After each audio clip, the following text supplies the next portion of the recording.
أعوذ بالله من الشيطان الرجيم.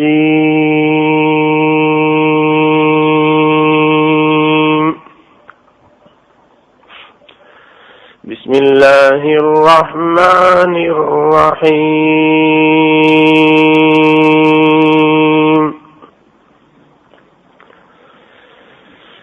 قل إن كنتم تحبون الله فاتبعوني يحببكم الله ويغفر لكم ذنوبكم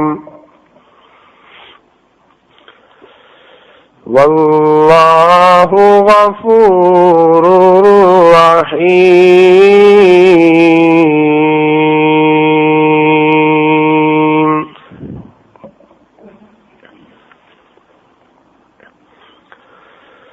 قل أطيعوا الله والرسول فإن تولوا فإن الله لا يحب الكافرين.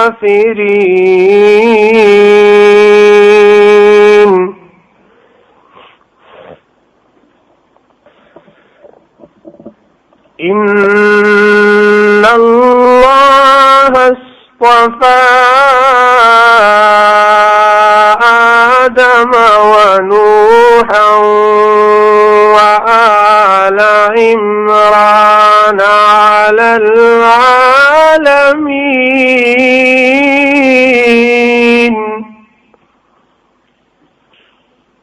إن الله اصطفى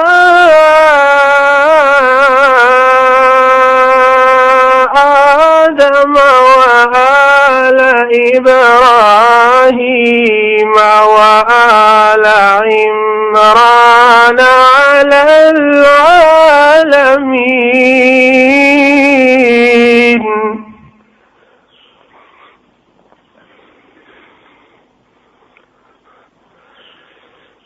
ذرية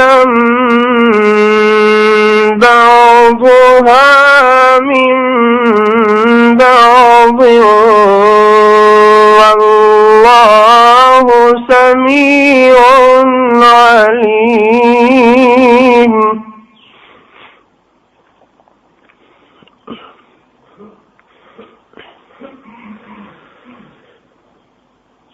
إذ قالت امرأة عمران رب إني نذرت لك ما في بطني محررا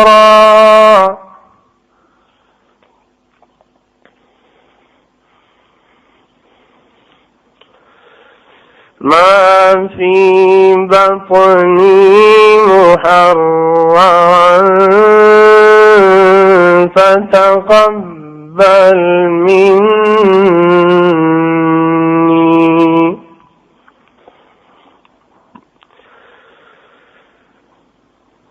إذ قالت امرأة عمران رب إني نذرت لك ما في بطني محررا فتقبل مني.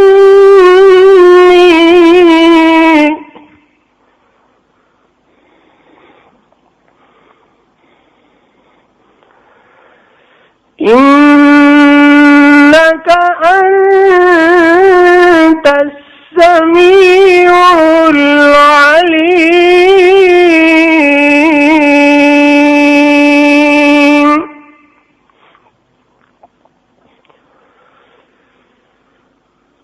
فلما وضعتها قالت رب إني وضعتها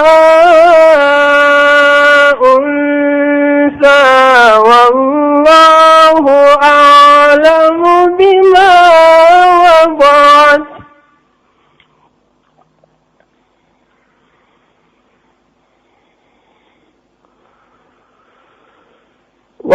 والله أعلم بما وضعت وليس الذكر كالأنثى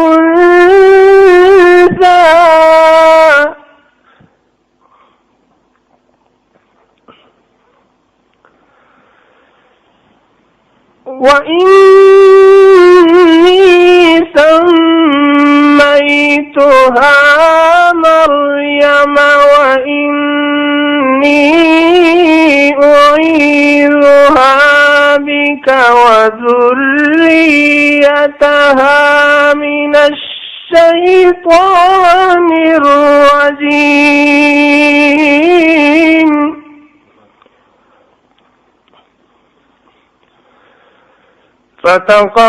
فتقبلها ربها بقبول حسن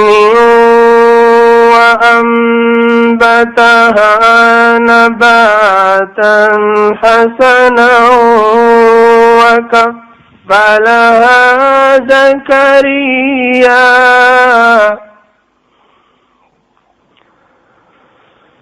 كلما دخل عليها زكريا المحراب وجد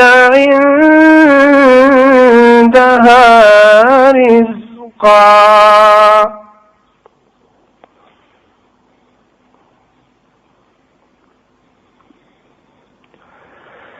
قال يا مريم أنى لك هذا قالت هو من عند الله إن الله يرزق من يشاء بغير حساب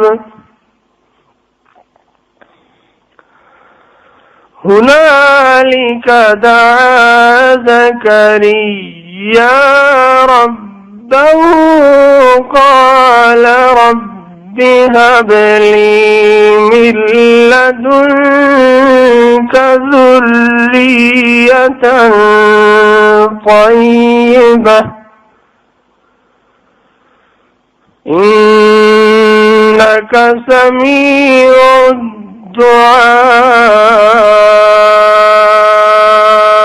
الدعاء صدق الله العلي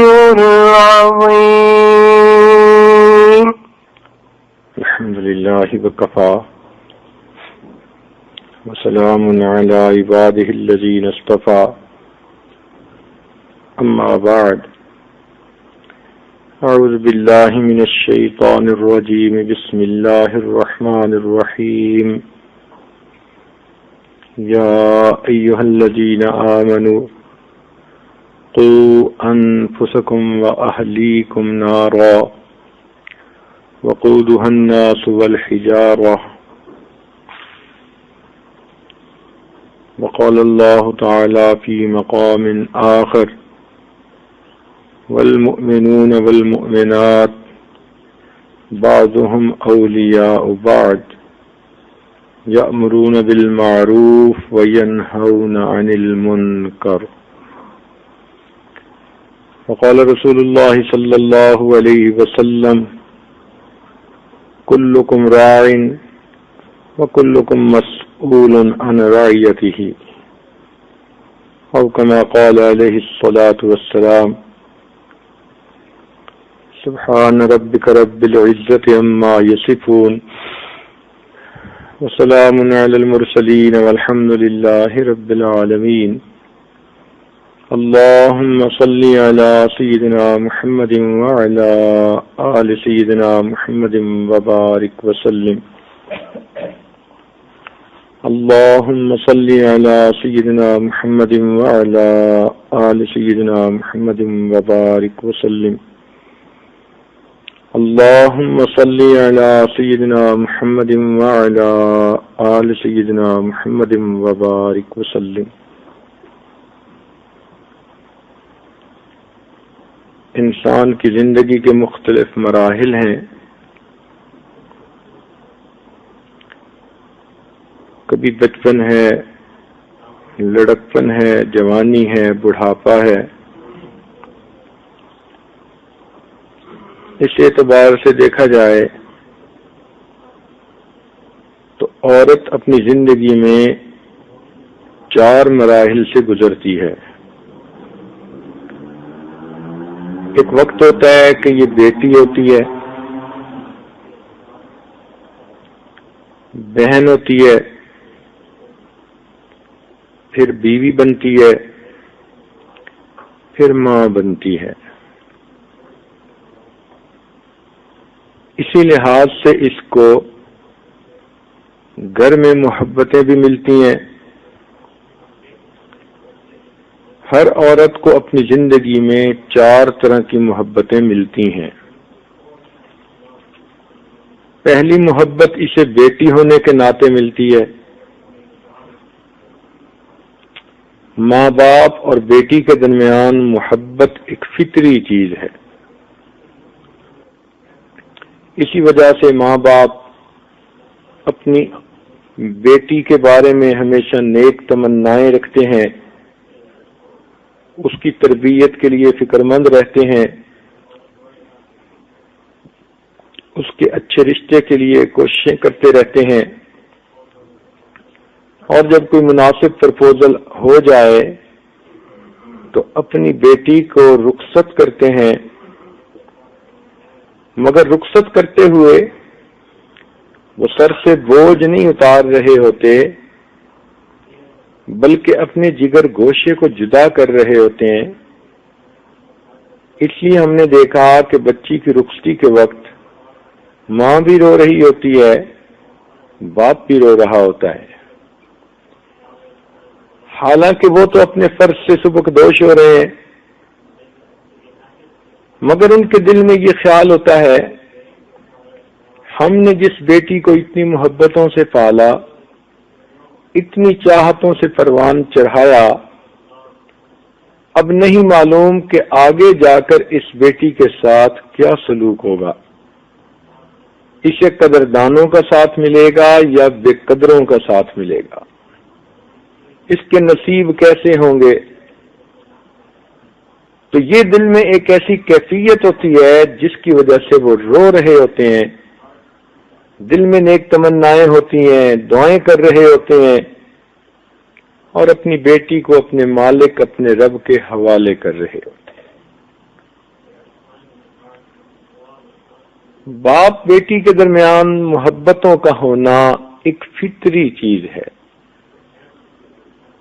اس کا ثبوت ہمیں حدیث پاک سے بھی ملتا ہے. چنانچہ مکہ مکرمہ میں ایک مرتبہ اللہ رب العزت کے محبوب جا رہے تھے. کچھ کافر نوجوانوں نے دیکھا تو انہوں نے نبی علیہ الصلوۃ والسلام کو گھیرے میں لے لیا. کہنے لگے کہ آپ ہمارے معبودوں کو برا کہتے ہیں، باپ دادا کے دین پر اعتراض کرتے ہیں، نیا دین لے کر آ گئے ہیں. یہ کہہ کر انہوں نے بدتمیزی شروع کر دی. کسی نے جبہ مبارک کھینچا، کسی نے امامہ مبارک کھینچا. غرض ایسا عجیب بےہودگی کا سلسلہ انہوں نے دکھایا کہ الامان والحفیظ، حتیٰ کہ مکہ مکرمہ کے ان کمینوں میں سے ایک کمینے نے نبی علیہ السلام کے چہرے انور پر تھوک دیا. کسی نے مٹی اٹھا کر چہرے انور پر ڈالی. جب وہ اس طوفان بدتمیزی کو خوب برپا کر کے خوش ہو گئے تو کہنے لگے کہ اچھا، آئندہ ہمارے معبودوں کو برا کہا تو پھر نمٹیں گے، دیکھیں گے. یہ کہہ کر وہ تو دفع ہو گئے. آپ کی بڑی بیٹی سیدہ زینب رضی اللہ تعالی عنہ،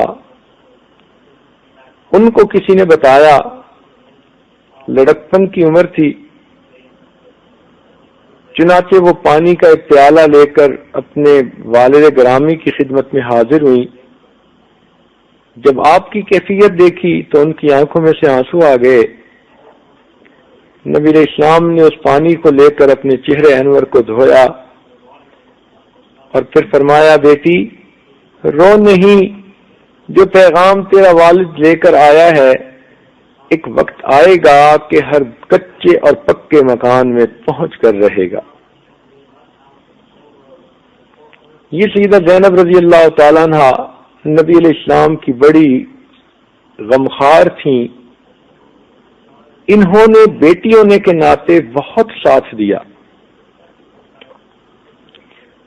یہاں تک کہ دین کی خاطر جتنی تکلیفیں انہوں نے برداشت کی، نبی علیہ السلام نے فرمایا کہ اتنی تکلیفیں میری اولاد میں سے کسی نے برداشت نہیں کی۔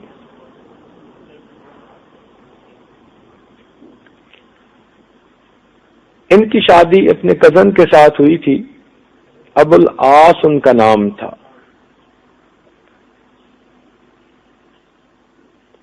ابو العاص کو لوگوں نے بہت سمجھایا کہ دیکھو، ان کے والد تو ہجرت کر کے مدینہ چلے گئے، تم اس لڑکی کو طلاق دے دو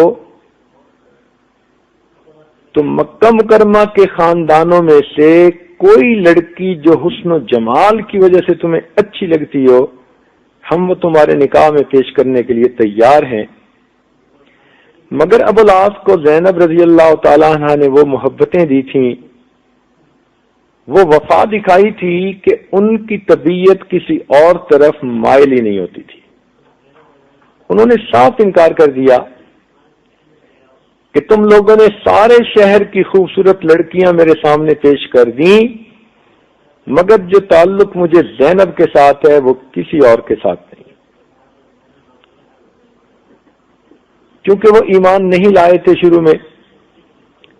تو زینب رضی اللہ تعالیٰ عنہ نے ان سے اجازت مانگی کہ اگر اجازت ہو تو آپ مجھے مدینہ جانے کی اجازت دے دیں۔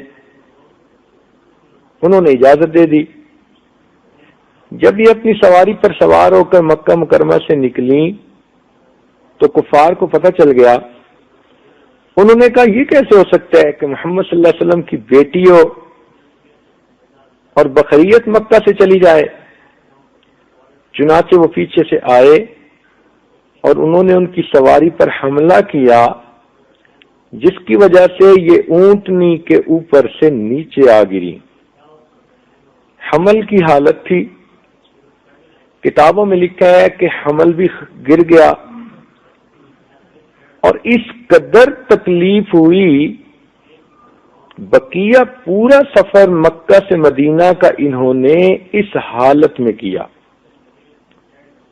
عورتیں اچھی طرح سمجھتی ہیں کہ جب مس کیریج کنڈیشن ہوتی ہے تو کتنی تکلیف عورت کو ہوتی ہے، بلیڈنگ ہوتی ہے، اس کے لیے تو اٹھنا بیٹھنا مشکل ہوتا ہے، کہ جائے کہ اس حالت میں مکہ مکرمہ سے مدینہ کا سفر کرنا پڑا۔ پھر ریڑھ کی ہڈی میں ایسا زخم آیا کہ ساری عمر ان کو درد ہوتی رہی، کیونکہ اونٹ کی پشت سے اتنی اونچائی سے نیچے گری تھی۔ نبی علیہ السلام ان کی تکلیفوں کو دیکھتے تو بسا اوقات رو پڑتے، فرماتے میری اس بیٹی نے دین کی خاطر بہت تکلیفیں اٹھائیں۔ جنگ بدر میں ان کے خاوند کفار کی طرف سے آئے تو گرفتار ہو گئے۔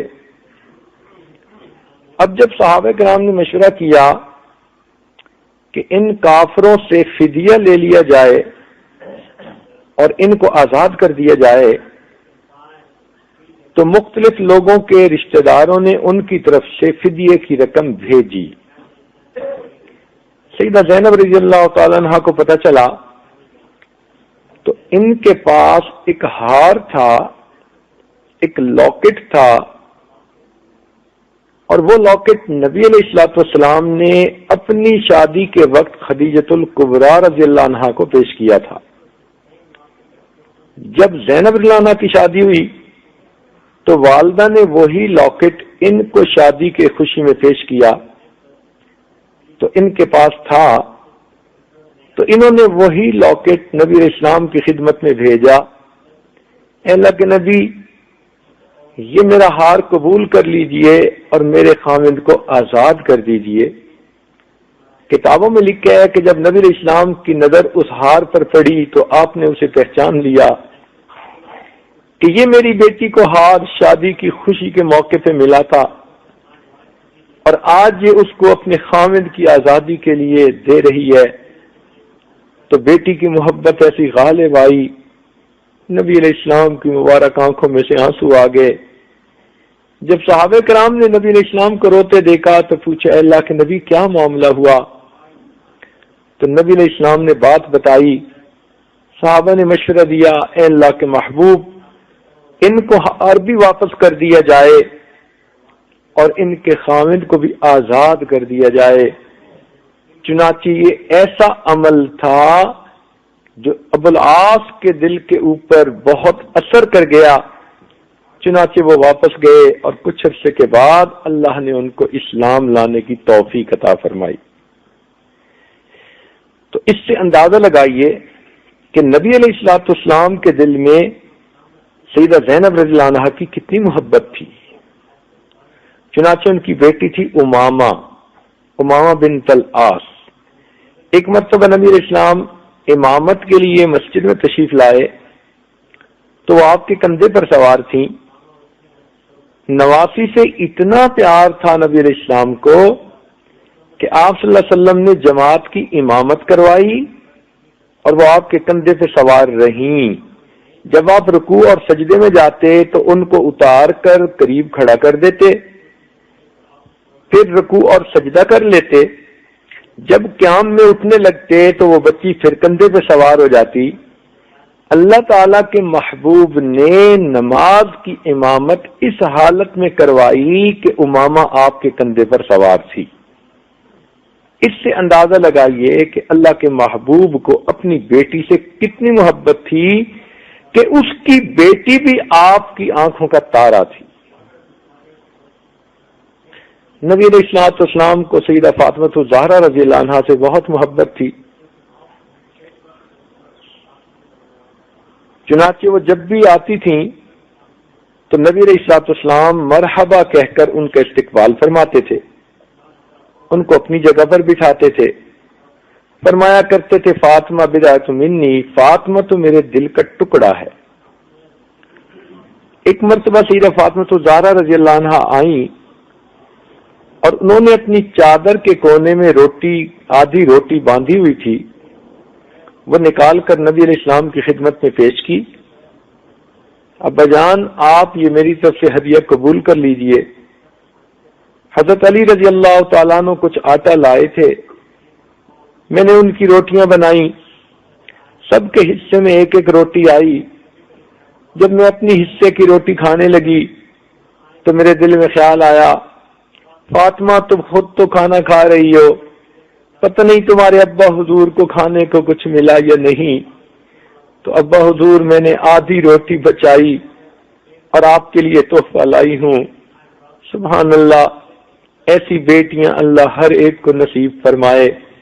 حدیث پاک میں آتا ہے کہ نبی علیہ السلام نے وہ آدھی روٹی کا تحفہ قبول کیا، ٹکڑا لے کر اپنے مبارک منہ میں ڈالا اور ارشاد فرمایا، فاطمہ قسم ہے اس ذات کی جس کے قبضے میں محمد صلی اللہ علیہ وسلم کی جان ہے، آج 3 دن گزر گئے کوئی روٹی کا ٹکڑا تیرے والد کے منہ میں نہیں گیا۔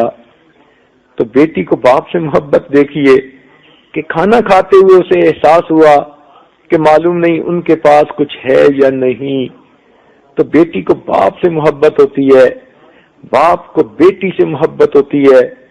یہ ایک فطری اور سچی محبت ہے۔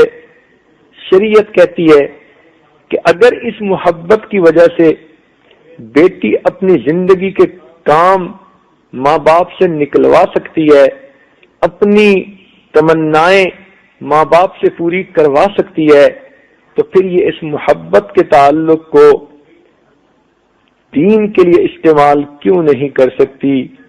اس کو چاہیے کہ یہ اس تعلق کو استعمال کرتے ہوئے دین کی طرف متوجہ کرے، ماں باپ کو بھی قریب کرے تاکہ وہ دیندار بن جائیں۔ ارشاد باری تعالی ہے، یا ایھا الذین آمنوا، اے ایمان والو، قوا انفسکم واہلیکم نارا، اپنے آپ کو اور اہل خانہ کو جہنم کی آگ سے بچاؤ۔ نبی علیہ السلام نے ارشاد فرمایا، کلکم راعٍ، تم میں سے ہر آدمی ذمہ دار ہے، وکلکم مسئول عن رعیتہ، اور تم میں سے ہر بندہ اپنے ماتحتوں کے بارے میں قیامت کے دن پوچھا جائے گا۔ چنانچہ مفسرین نے لکھا، والمرأة راعیۃ علی اہل بیت زوجہا، عورت بھی اپنے خاوند کے گھر کے جتنے لوگ ہوتے ہیں ان پر راعیہ ہوتی ہے، ذمہ دار ہوتی ہے، وہی مسئولۃ عنہم، اور قیامت کے دن اس کے بارے میں پوچھا جائے گا۔ تو گویا قیامت کے دن بندے سے دو سوال ہوں گے، ایک تو خود کتنا دین پر عمل کیا، اور دوسرا اپنے قریب کے لوگوں میں کتنا دین کا کام کیا۔ چنانچہ عورت سے پوچھا جائے گا، اس نے اپنے بچوں کو دین کی طرف کتنا بلایا، اپنے خاوند کو کتنا بلایا، اپنے محرم مردوں کو گھر کی چار دیواری میں رہتے ہوئے اس نے کتنا دین کی طرف متوجہ کیا، گھر کی عورتوں کو اس نے کتنا دین کی طرف متوجہ کیا۔ تو یہ بھی ذمہ داری ہے۔ خود نیکی کر لیں گے مگر گھر کے دوسرے لوگوں کو دین کی طرف متوجہ نہیں کریں گے تو پوچھا جائے گا۔ اسی لیے ایک حدیث پاک میں آتا ہے کہ قیامت کے دن ایک عورت ہوگی، جہنم میں ڈالی جائے گی، کہے گی اللہ میرے محرم مردوں نے تو مجھے دین کی طرف بلایا ہی نہیں تھا۔ چنانچہ اس کے کہنے پر اس کے بیٹے کو، اس کے خاوند کو، اس کے بھائی کو اور اس کے باپ کو بھی اس کے ساتھ جہنم میں پھینک دیا جائے گا۔ تو جس طرح مردوں کی ذمہ داری ہے عورتوں کی بھی ذمہ داری ہے، تو ہر عورت کو چاہیے وہ اب خود بھی نیکی کرے اور اپنے گھر کی چار دیواری میں رہتے ہوئے اپنے محرم مردوں کو، اپنے بچوں کو اور دوسری عورتوں کو دین کی طرف متوجہ کرنے کے لیے کوشش کرے۔ تو اگر بیٹی ہونے کے ناطے یہ ماں باپ سے اپنی تمنائیں منوا لیتی ہے تو پھر ان کو دین کی طرف کیوں نہیں کر سکتی؟ پہلے وقت کی بیٹیاں اپنے ماں باپ کے ساتھ دین کا کام کیا کرتی تھیں۔ چنانچہ امام مالک رحمت اللہ علیہ کے بارے میں آتا ہے کہ ان کی دو بیٹیاں تھیں اور دونوں حدیث کی بڑی عالمہ تھیں۔ جب آپ مسجد نبوی میں درس دینے بیٹھتے تو پردے کے پیچھے وہ بھی بیٹھی ہوتی، اور جب مرد لوگ حدیث کی قرات کرتے تھے اور کسی کے پڑھنے میں کوئی غلطی ہوتی تو وہ دونوں بچیاں لکڑی کے اوپر لکڑی مار کر آواز پیدا کرتی۔ امام مالک رحمت اللہ علیہ کو پتہ چل جاتا کہ پڑھنے میں کہیں غلطی ہے، آپ اس غلطی کی نشاندہی کر دیتے۔ تو دیکھیے انہوں نے اتنا تو دین کا علم حاصل کیا کہ اس وقت کے بڑے بڑے علماء کی حدیث کی قرات کے اندر غلطیاں نکال دیا کرتی تھیں۔ تو بیٹیوں کو چاہیے وہ خود بھی دیندار بنے اور اپنے ماں باپ کے دین کی طرف متوجہ ہونے کا ذریعہ بنے۔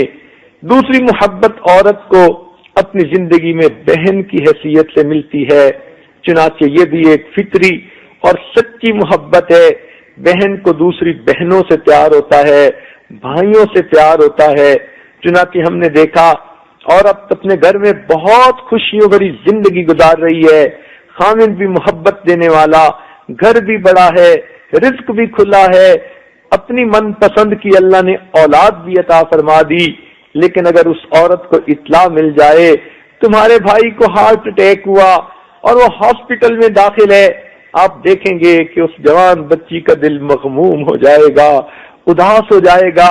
میرے بھائی کو ہارٹ اٹیک ہوا، مصلی پہ بیٹھی دعائیں مانگے گی، اللہ کے راستے میں صدقہ خیرات کرے گی، لوگوں کو دعاؤں کے لیے پیغام دے گی، راتوں کو جاگ کر اللہ کے سامنے روئے گی۔ اب یہ سینکڑوں میل دور بیٹھی ہے، جا تو نہیں سکتی مگر اس کا دل تڑپ رہا ہے، اسے کھانا اچھا نہیں لگتا، اس کو راتوں کو نیند نہیں آتی۔ خاوند اس سے پوچھے تمہیں اس گھر میں کس چیز کی کمی ہے، یہ کہے گی کسی چیز کی نہیں، لیکن جب تک میرے بھائی کو شفا نہیں ہو جاتی پتہ نہیں مجھے چین نہیں، سکون نہیں۔ یہ وہ فطری محبت ہے جو بہنوں کے دل میں بھائی کے بارے میں اللہ نے پیدا کر دی، اور بھائی کے دل میں اللہ نے بہنوں کے بارے میں پیدا کر دی، تو یہ بھی ایک فطری تعلق ہوتا ہے۔ چنانچہ اس کا ثبوت ہمیں حدیث پاک سے بھی ملتا ہے۔ نبی علیہ الصلوۃ والسلام ایک مرتبہ تشریف فرما تھے، آپ کے صحابہ نے حوازن قبیلے کے لوگوں کے ساتھ جہاد کیا، اور ان میں سے کچھ مرد عورتیں گرفتار کر کے نبی علیہ السلام کی خدمت میں پیش کی۔ ایک عورت کہنے لگی میں تمہارے صاحب سے خود بات کرنا چاہتی ہوں، چنانچہ وہ نبی علیہ السلام کی خدمت میں حاضر ہوئی اور نبی علیہ السلام کو فرمانے لگی کہ میں تمہاری بہن ہوں۔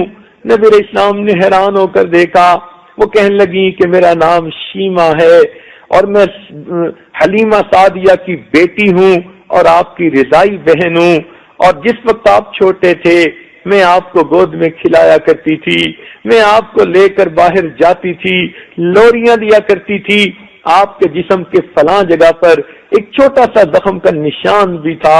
چنانچہ نبی علیہ السلام نے جب اس جگہ کو دیکھا تو نشان نظر آیا۔ حدیث پاک میں آتا ہے اس نشان کو دیکھ کر آپ کی آنکھوں میں آنسو بھر آئے کہ آپ نے پہچانا کہ یہ میری بہن ہے۔ چنانچہ آپ نے اٹھ کر اپنی چادر بچھائی، فرمایا شیما تم میری اس چادر کے اوپر بیٹھو۔ آپ نے اپنی بہن کو چادر پر بٹھایا اور پھر اس سے کچھ باتیں پوچھ کر فرمایا اب تمہارے سامنے دو صورتیں ہیں، اگر تم میرے پاس رہنا چاہو میں تمہاری ہر ضرورت کا ذمہ دار بنوں گا، کفالت کروں گا، اور اگر تم واپس جانا چاہو تو میں تمہیں روکوں گا نہیں۔ انہوں نے کہا کہ میری رشتہ داریاں ہیں، بچے ہیں، میں وہیں جانا پسند کروں گی۔ تو نبی علیہ الصلوۃ والسلام نے اس وقت شیما کو 3 غلام بھی دیے، ایک لونڈی بھی دی اور ایک بکریوں کا ریوڑ بھی دیا، اور صحابہ کو کہا کہ ان کو واپس جا کر اپنے گھر پہنچا کے آؤ۔ پتہ چلتا ہے بہن اور بھائی کے دل میں کیا محبتیں ہوتی ہیں۔ چنانچہ اسی طرح کی محبتیں ہر جگہ موجود ہوتی ہیں۔ شریعت کہتی ہے اس محبت کو استعمال کر کے اگر بہن اپنے بھائی سے دنیا کے کام نکلواتی ہے تو اس کو دین کی طرف متوجہ کیوں نہیں کرتی؟ چنانچہ پہلے وقت کی عورتیں اپنے بھائیوں کو بھی دین کی طرف متوجہ کرتی رہتی تھی۔ آپ نے سنا ہوگا حضرت عمر رضی اللہ تعالیٰ عنہ جب نبی علیہ السلام کے شہید کرنے کی نیت سے چل پڑے، راستے میں کسی صحابی نے دیکھا، اس نے کہا کہاں جا رہے ہو؟ کہنے لگا ان کو شہید کرنے جا رہا ہوں، نہ رہے گا بانس نہ بجے گی بنسری، قصہ ہی ختم ہو جائے گا۔ انہوں نے کہا یہ کیسے ہو سکتا ہے؟ تمہارے بہن اور تمہارے بہنوئی تو اسلام لا چکے۔ یہ سن کر اتنا غصہ آیا کہ میری اطلاع کے بغیر، اجازت کے بغیر اتنا بڑا قدم انہوں نے کیسے اٹھایا؟ چنانچہ یہ اپنی بہن کے گھر آ گئے، دستک دی، بہن نے پہچان لیا کہ عمر ابن خطاب آئے ہیں۔ ایک صحابی ان کو قرآن مجید پڑھا رہے تھے، وہ تو چھپ گئے۔ بہنوئی نے دروازہ کھولا، انہوں نے پوچھا میں نے سنا تم مسلمان ہو گئے ہو؟ تو بہنوئی نے جواب دیا عمر اگر اسلام میں حقانیت ہے، سچائی ہے تو پھر سچ کو قبول کرنے میں کیا رکاوٹ ہے؟ یہ سنتے ہی آگ بگولا ہو گئے، اپنے بہنوئی کو مارنا شروع کر دیا۔ اس کو بچانے کے لیے بہن درمیان میں آئی تو انہوں نے اپنی بہن کے رخسار پہ بھی زوردار تھپڑ لگایا، وہ نیچے گری، اس کے منہ میں سے خون آ گیا، آنکھوں میں سے آنسو بھر آئے۔ وہ اٹھ کر کہنے لگی عمر جس ماں کا دودھ تو نے پیا ہے اسی ماں کا دودھ میں نے پیا ہے، تو میرے جسم سے جان تو نکال سکتا ہے، میرے دل سے ایمان کو نہیں نکال سکتا۔ یہ ایسے الفاظ تھے عمر بن خطاب نانو کے دل پر بجلی بن کر گرے، موم ہو گئے۔ کہنے لگے فاطمہ بتاؤ کیا پڑھ رہی تھی؟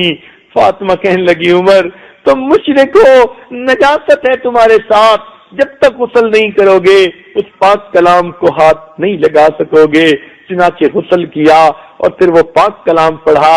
جب سورہ طٰہٰ کے پہلے 2 رکوع پڑھ کر دیکھے، پڑھ کر سنے اور پہنچے ان اللہ لا الہ الا انا فاعبدنی واقم الصلاۃ لذکری، کہنے لگے اچھا مجھے بھی تم کلمہ پڑھا دو۔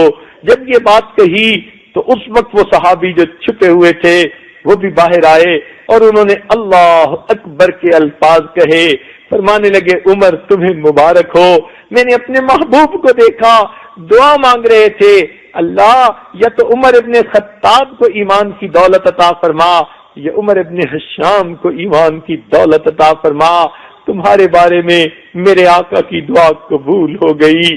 چنانچہ عمر آتے ہیں اور اسلام قبول کرتے ہیں اور ان کی وجہ سے اللہ نے پھر اسلام کو شان و شوکت عطا فرمائی۔ تو دیکھیے اسلام کے اتنے بڑے جرنیل اپنی بہن کی وجہ سے مسلمان ہوئے، کتنی آفرین ہے اس فاطمہ بنت خطاب کی استقامت پر کہ جس کی وجہ سے بھائی نے بھی اسلام قبول کر لیا۔ تو اس طرح پہلے وقتوں میں بہنیں بھائیوں کے دین پہ آنے کا ذریعہ بن جاتی تھیں۔ چنانچہ ایک دفعہ اما عائشہ صدیقہ رضی اللہ تعالیٰ عنہا کے ہاں ان کے بھائی عبد الرحمن بن ابی بکر آئے اور انہوں نے آ کر کھانا کھایا، ظہر کا وقت ہو گیا تو انہوں نے اٹھ کر وضو کیا، وضو کرنے میں ان کی ایڑی کا تھوڑا سا حصہ خشک رہ گیا تو سیدہ عائشہ صدیقہ رضی اللہ تعالیٰ عنہا نے فوراً نشاندہی کی، اے بھائی میں نے اپنے آقا صلی اللہ علیہ وسلم سے یہ سنا ہے کہ وضو میں اگر جسم کے اعضاء خشک رہ جائیں تو ان کو جہنم کی آگ میں جلایا جائے گا۔ بہن کی بات سن کر انہوں نے پھر وضو کی تجدید کی یا اس حصے کو انہوں نے دھو لیا کہ جس کو دھونا ضروری تھا۔ تو دیکھیے بہنیں اپنے بھائیوں کو کتنے اچھے انداز سے دین کی باتیں بتایا کرتی تھیں۔ عبداللہ ابن عمر رضی اللہ تعالیٰ عنہ کتنے جلیل القدر صحابی ہیں، علم میں بڑے اعلیٰ مقام رکھنے والے تھے، رئیس المحدثین امام المحدثین کہلایا کرتے تھے۔ جب ان کی بیوی کی وفات ہوئی انہوں نے دل میں سوچا اب میں مزید نکاح نہیں کروں گا، اپنی زندگی تعلیم و تعلم کے اندر گزار دوں گا۔ ان کی بہن حفصہ رضی اللہ تعالیٰ عنہا جو ام المومنین بھی تھیں ان کو پتہ چلا تو انہوں نے ایک موقع پر ان کو بلا بھیجا اور بلانے کے بعد فرمایا کہ میں نے اپنے آقا صلی اللہ علیہ وسلم سے سنا ہے جب کوئی بندہ نکاح کرتا ہے دین کی نیت سے اور اس کو اللہ اولاد عطا فرما دیتا ہے اور وہ اولاد کی دینی تربیت کرے حتیٰ کہ اولاد دین پر آئے تو وہ اولاد اپنی پوری زندگی میں جتنے سانس لیتی ہے اتنی نیکیاں اللہ ان کے نام اعمال میں لکھوا دیتے ہیں۔ اے بھائی تمہاری عمر زیادہ بڑھاپے کی نہیں ہوئی، تم صدقہ جاریہ سے کیوں محروم ہوتے ہو؟ بہن نے اتنے پیار اور اچھے انداز سے بات سمجھائی۔ عبداللہ ابن عمر لانو نے پھر نکاح دوبارہ کر کے ازدواجی زندگی شروع کر دی۔ اس سے پتہ چلتا ہے کہ اس وقت کی عورتیں اپنے بھائیوں کو بھی دین کی طرف متوجہ کرتی رہتی تھیں، اس لیے وہ اس کو اپنی ذمہ داری سمجھتی تھیں۔ شریعت بھی اسی بات کا تقاضا کرتی ہے کہ اس تعلق اور محبت کو انسان دین کے لیے استعمال کرے اور گھر کے محرم مردوں کو، بہن اپنے بھائیوں کو، بیٹی اپنے باپ کو دین کی طرف متوجہ کرے۔ تیسری محبت ہر عورت کو زندگی میں ایک بیوی کی حیثیت سے ملتی ہے۔ شادی شدہ عورتیں اس تعلق کو اچھی طرح سمجھتی ہیں کہ کس طرح میاں کو بیوی سے پیار ہوتا ہے اور بیوی کے دل میں خاوند کی محبت ہوتی ہے۔ اس محبت کو الفاظ میں تو بیان کرنا بھی مشکل ہے، اس لیے کہا جاتا ہے کہ ان کے جسم دو ہوتے ہیں جان ایک ہوا کرتی ہے۔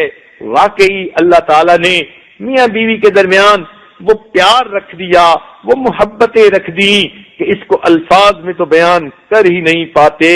اس محبت کو بھی دین کے لیے استعمال کرنا چاہیے۔ اگر بیوی اپنی دنیا کی خواہشات کی تکمیل کرواتی ہے، مجھے ایسا گھر بنا دیجئے، ایسے کپڑے لا دیجئے، مجھے ایسا فرنیچر چاہیے، مجھے فلاں جگہ لے کے جائیے، اور خاوند اس کی ہر بات کو مان لیتا ہے، تو پھر یہ عورت اپنے خاوند کو دین کی طرف متوجہ کرنے کے لیے کوشش کیوں نہیں کر سکتی؟ دیکھیے میاں بیوی کے درمیان یہ محبت کا ہونا یہ قرآن مجید سے ثابت ہے۔ اس کا ثبوت یہ ہے کہ فرعون اتنا ظالم تھا، اتنا باغی طاغی تھا کہ کہ اس نے بنی اسرائیل کے معصوم بچوں کو قتل کروایا، 1-2 کو نہیں، 100 کو نہیں، 1000 کو نہیں، معلوم نہیں ہزاروں بچوں کو ذبح کروایا۔ اتنا پتھر دل، اتنا ظالم انسان کہ جو معصوم بچوں کو چھری سے ذبح کروا دیتا تھا، اس کے دل میں تو ہمدردی کی رتی بھی نہیں ہوگی، ہمدردی کا نام و نشان بھی نہیں ہوگا۔ ایسا بے رحم قسم کا شخص ہے، لیکن اپنی بیوی کے ساتھ کھڑا ہے۔ لوگوں نے آ کر بتایا کہ ایک بکسا ہے جو دریا میں تیرتا ہوا آ رہا ہے، کہنے لگا اسے پیش کرو۔ جب وہ بکس لایا گیا، کھولا گیا تو اس میں ایک بچہ تھا۔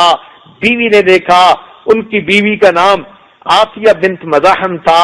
جب وہ نے دیکھا تو اس کو چہرے پر ایسا نور نظر آیا، اتنا خوبصورت وہ بچہ تھا، دلکش وہ بچہ تھا، شکل اتنی منموہنی تھی۔ اللہ فرماتے ہیں وَأَلْقَيْتُ عَلَيْكَ مَحَبَّةً مِّنِّي، اے میرے پیارے موسیٰ علیہ السلام، میں نے آپ کے چہرے پر محبت کی تجلی ڈال دی تھی۔ جب اس خاتون نے دیکھا تو وہ تو گرویدہ ہو گئی، محبت کرنے لگ گئی اور اپنے خاوند سے کہتی ہے لا تقتلوہ، تم نے اسے قتل نہیں کرنا، ایسا ان ينفعنا وان يتخذہ ولدا، یا تو ہم اس سے فائدہ لیں گے یا اسے اپنا بیٹا بنائیں گے۔ اب ذرا سوچئے، ہزاروں معصوم بچوں کو ذبح کرنے والا شخص اس کو جب بیوی کہہ دیتی ہے لا تقتلوہ، تم نے اسے قتل نہیں کرنا، چنانچہ وہ قتل کا ارادہ ترک کر دیتا ہے، تو معلوم ہوا کہ بیویوں کی محبتیں ایسے ظالم خاوندوں کے دلوں میں بھی ہوا کرتی ہیں، اور اگر رحم دل اور نیک خاوند ہو پھر تو یہ محبت بہت زیادہ ہوتی ہے۔ اس لیے تو بیوی کو ہوم گورنمنٹ کہا جاتا ہے، ہوم سیکٹری کہا جاتا ہے، کہ وہ اپنی خدمت، اپنی وفا کے ذریعے سے اپنے خاوند کے دل کو جیت لیتی ہے۔ خاوند اپنے مرتبہ کی وجہ سے اپنی بیوی کے اوپر حکومت کرتا ہے، اور بیوی اپنی محبت اور وفا کی وجہ سے اپنے خاوند کے دل پہ حکومت کرتی ہے۔ اس لیے کہا یہ گیا کہ بیوی اگر اس تعلق کی وجہ سے دنیا کی باتیں منوا لیتی ہے تو پھر یہ دین کی بات کیوں نہیں منوا سکتی؟ تو واقعی خاوند کو، عورت کو چاہیے کہ وہ اپنے خاوند کی دین کے معاملے میں مددگار بن جائے اور اس کا تعاون کرنے والی بن جائے اور اس کو دین کی طرف متوجہ کرنے والی بن جائے۔ چنانچہ اس کے واقعات ہمیں حدیث پاک سے بھی ملتے ہیں۔ نبی علیہ الصلوۃ والسلام پر جب پہلی مرتبہ وحی اتری تو آپ صلی اللہ علیہ وسلم کے اوپر ایک خوف تھا۔ آپ نے جبریل علیہ السلام کو ان کی اصلی حالت میں دیکھا تھا اور ایک نیا معاملہ پیش آیا تھا، چنانچہ گھبراہٹ سی تھی۔ آپ اپنے گھر تشریف لائے اور فرمایا زملونی زملونی، مجھے کمبل اڑا دو۔ تو خدیجہ الکبریٰ رضی اللہ تعالیٰ عنہا اتنی سمجھدار تھیں، اتنی معاملہ فہم تھیں، کمبل اڑا دیا اور پوچھا کہ آپ کیا محسوس کرتے ہیں؟ فرمایا خشیت علی نفسی، مجھے اپنی جان کا خطرہ محسوس ہوتا ہے۔ جب آپ نے یہ الفاظ کہے انہوں نے تسلی کے بول بولے کلا، ہرگز نہیں، واللہ، اللہ کی قسم، آپ کو اللہ تعالیٰ ہرگز ضائع نہیں کریں گے۔ انک لتصل الرحم، آپ تو صلہ رحمی کرنے والے ہیں، مہمان نوازی کرنے والے ہیں، دوسروں کا بوجھ اٹھانے والے ہیں، نیک کاموں میں دوسروں کی مدد کرنے والے ہیں۔ جب انہوں نے نبی علیہ السلام کے اچھے اخلاق کا تذکرہ کیا تو محبوب کے دل کو تسلی مل گئی، مگر اسی پر انہوں نے بس نہیں کیا، بلکہ ذرا اور دیکھیے کہ اگلے دن ورقہ بن نوفل ایک عالم کتاب تھے، ان کی خدمت میں آپ کو لے کر گئیں اور ان سے کہا کہ پوچھئے تو صحیح آپ کے بھائی کے بیٹے کیا کہتے ہیں؟ انہوں نے پوچھا اے میرے بھائی کے بیٹے تم کیا کہتے ہو؟ نبی علیہ السلام نے پورا واقعہ سنایا۔ وہ کہنے لگے کہ آپ کو مبارک ہو، ھذہ الناموس الذی، یہ وہی فرشتہ ہے جو حضرت موسیٰ علیہ السلام پر آیا کرتا تھا، وہ آپ کے اوپر بھی آیا ہے، آپ اللہ کے رسول ہیں۔ پھر انہوں نے کہا ہماری کتابوں میں اور بھی باتیں کہیں، ان میں سے ایک بات یہ بھی کی ایک وقت آئے گا آپ کو آپ کے یہ لوگ اس شہر سے نکال دیں گے، ہجرت کرنی پڑے گی۔ نبی علیہ السلام نے بڑے حیران ہو کر پوچھا کیا مجھے نکلنا پڑے گا؟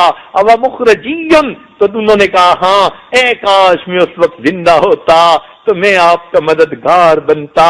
خیر انہوں نے جو باتیں کی تو نبی علیہ السلام کے دل کو تسلی مل گئی، یہ میرے آقا کی طرف سے، میرے پروردگار کی طرف سے پیغام ہے، اور یہ فرشتہ پیغام بر تھا، اس لیے اللہ رب العزت مجھے ضائع نہیں فرمائیں گے۔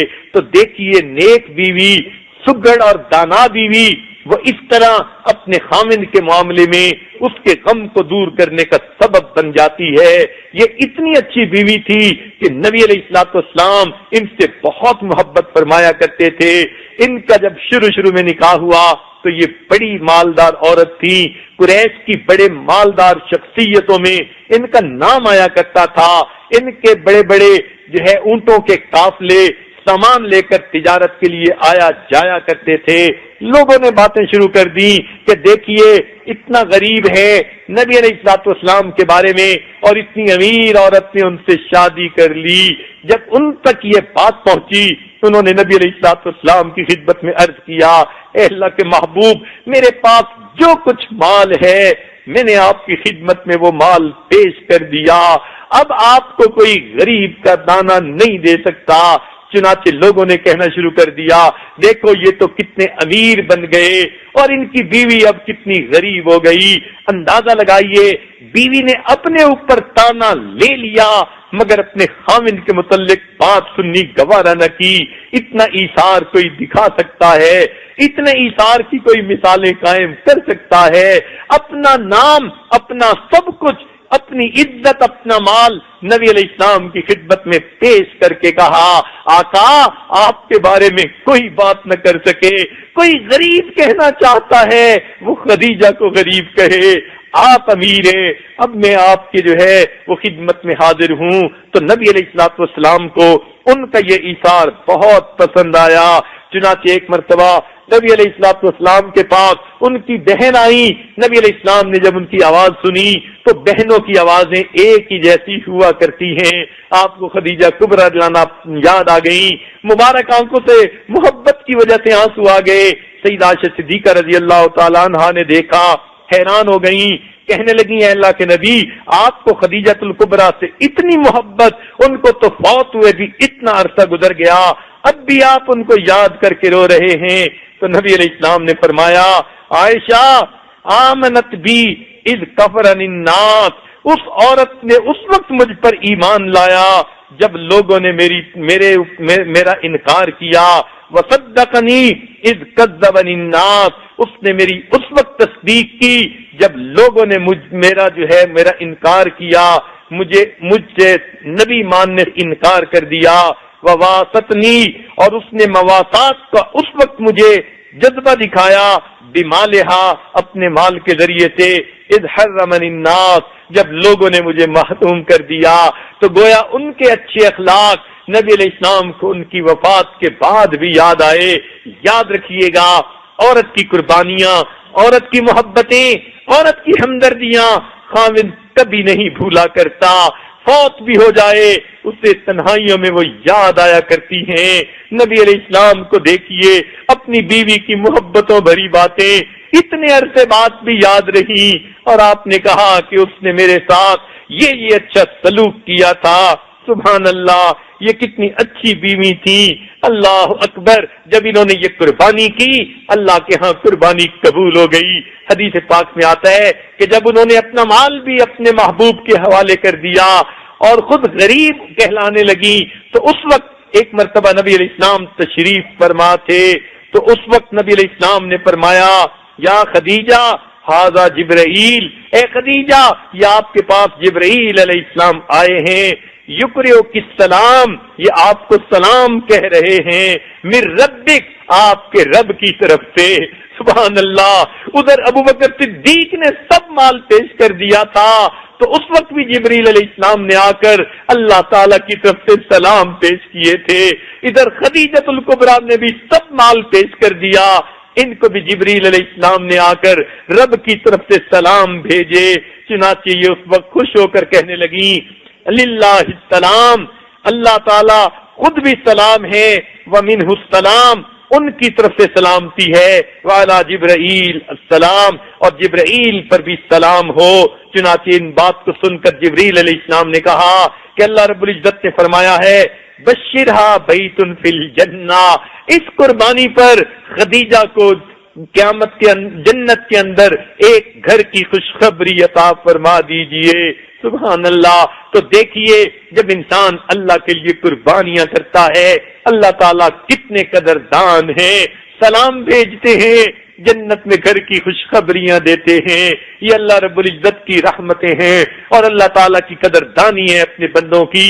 تو بتانے کا مقصد یہ تھا کہ دیکھیے یہ بیوی ہیں، انہوں نے نبی علیہ السلام کا کتنا ساتھ دیا، تو ایک جو ہے کتنی اچھی مثال ان کی زندگی میں بنتی ہے کہ سب کچھ انہوں نے نبی علیہ السلام کی خدمت میں پیش کر دیا۔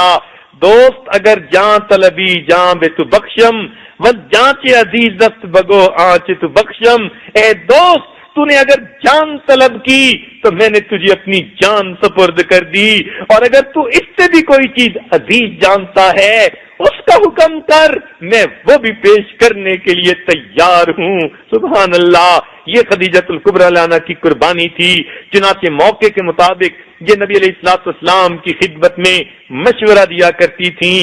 حضرت جس لیے ابن حشام نے اپنی کتاب میں لکھا کانت لہو وزیرہ، یہ نبی علیہ السلام کی وزیرہ تھیں اور ان کو کاموں میں مشورہ دیتی تھیں۔ یہ بیویاں اچھے مشورے دیتی ہیں تو دیکھیے پھر ان کو بھی عزتیں ملتی ہیں۔ نبی علیہ السلام صلح حدیبیہ کے موقع پر تشریف لے گئے، آپ نے اس وقت احرام باندھا عمرہ کرنے کی نیت سے، مگر کفار نے راستے میں آگے جانے سے آپ کو روک دیا۔ آپ صلی اللہ علیہ وسلم نے ان کے ساتھ صلح کر لی اور یہ تسلیم کر لیا ہم اس دفعہ واپس چلے جاتے ہیں۔ چنانچہ آپ صلی اللہ علیہ وسلم نے صحابہ کو کہا کہ تم اس وقت احرام اتار دو، ہم واپس چلیں گے۔ صحابہ کرام جو اتنے عرصے کے بعد اتنی محبتوں کے ساتھ اللہ کے گھر کا دیدار کرنے کے لیے احرام باندھ چکے تھے، اب ان کو یہ بات سمجھ سے بالا تر تھی کہ ہم اتنا کمزور ہو کر صلح کیوں کر رہے ہیں، کافروں کی شرطیں ماننے کی کیا ضرورت ہے، اللہ نے ہمیں قوت بازو دی ہے، ہم جا رہے ہیں، راستہ اگر کوئی روکے گا ہم ان کے ساتھ نمٹ لیں گے۔ مرد لوگ مجاہد لوگ ہمیشہ اسی جذبے والے ہوا کرتے ہیں، تو ان کے دل میں یہ خیال تھا، مگر اللہ کے محبوب نے اللہ کے حکم سے صلح کو زیادہ پسند فرما لیا اور اس کو فتح مبین فرما دیا۔ مگر صحابہ کرام حیران تھے، احرام جو باندھ چکے ہم اس کو کیسے اتاریں؟ تو نبی علیہ السلام نے فرما بھی دیا احرام اتار دیے جائیں۔ صحابہ ہکا بکا حیران بیٹھے ہیں، خاموش ہیں، کیا خبر، وہ ان کو سمجھ ہی نہیں آ رہی کہ اب ہم کیسے احرام اتاریں۔ یہ حال دیکھ کر نبی علیہ السلام اپنے خیمے میں تشریف لے گئے۔ ام سلمہ رضی اللہ تعالیٰ عنہ آپ کے ساتھ تھی، آپ نے اپنی اہلیہ کو بتایا۔ اس سے پتہ چلتا ہے کہ نیک لوگ اپنے معاملات میں اپنی بیویوں سے مشورہ بھی کر لیا کرتے ہیں، چنانچہ نبی علیہ السلام کی یہ بھی سنت ہے۔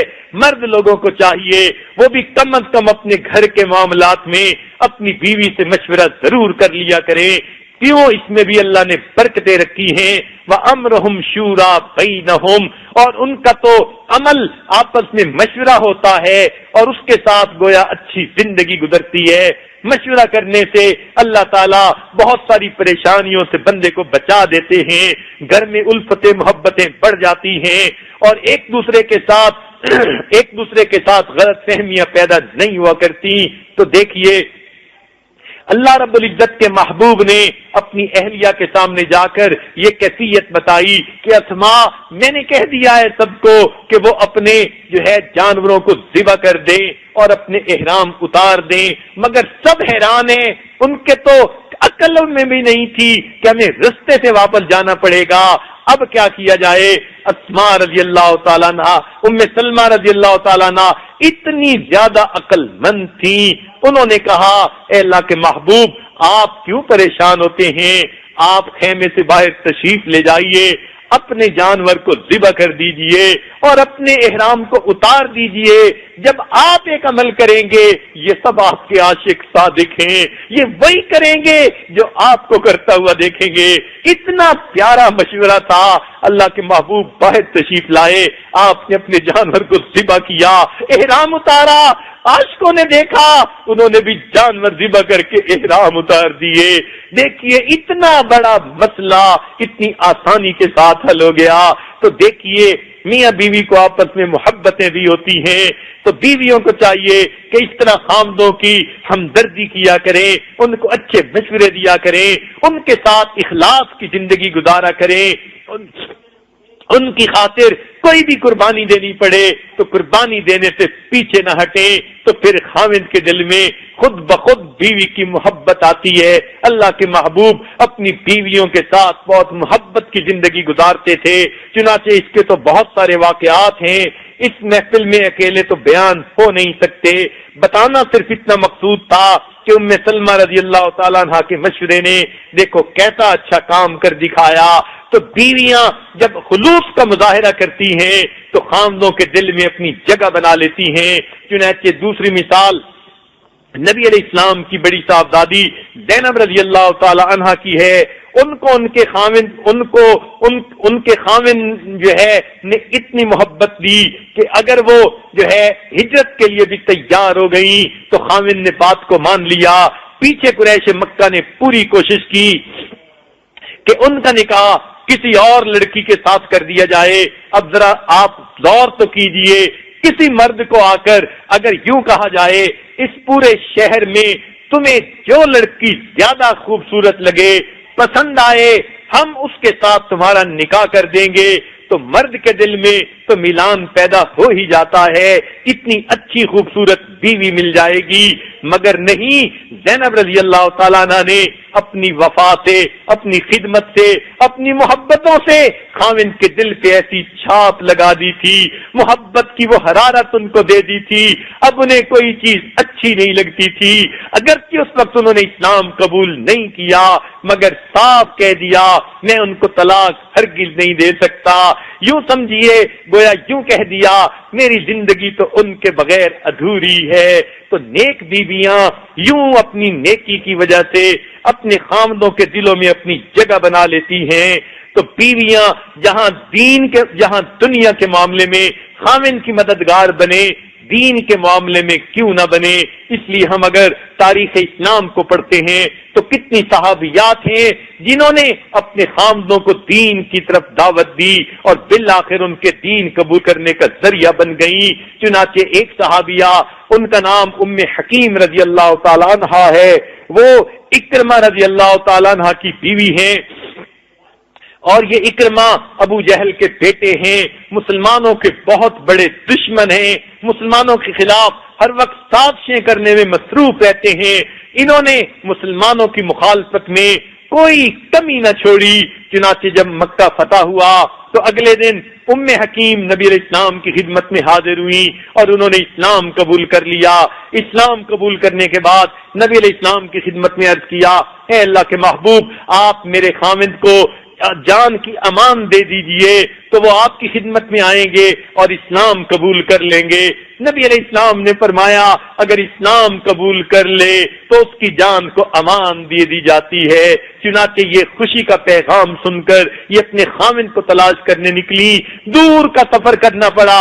ایک جگہ خامن کشتی پہ بیٹھ کے دریا عبور کر کے دوسری جگہ جانے کے لیے چل پڑا تھا. انہوں نے بھی ایک کشتی کرائے پر لی. ملاح کو کہا کہ تیزی سے چلاؤ. دریا کے درمیان اپنی کشتی کو ان کی کشتی کے برابر میں لائیں اور اپنے میاں کو کہا کہاں جاتے ہو، آؤ تم بھی کلمہ پڑھ لو، میں تمہاری جان کی امان لے چکی، ہم جا کر واپس زندگی گزارتے ہیں. اسلام حق ہے اور سچ ہے اور سچ کو قبول کرنے میں دیر نہیں کرنی چاہیے. اتنی پیار کی باتیں انہوں نے کی. ان کے خاوند کا دل نرم ہو گیا، کہنے لگا اچھا چلتے ہیں. چنانچہ یہ اپنے خاوند کو لے کر واپس آئیں. کتابوں میں لکھا ہے راستے میں ان کو رات آ گئی. میاں بیوی دونوں ایک ویرانے کی جگہ پر رات گزارے. اب تنہائی بھی ہے، اندھیرا بھی ہے، میاں بیوی اکیلے بھی ہیں.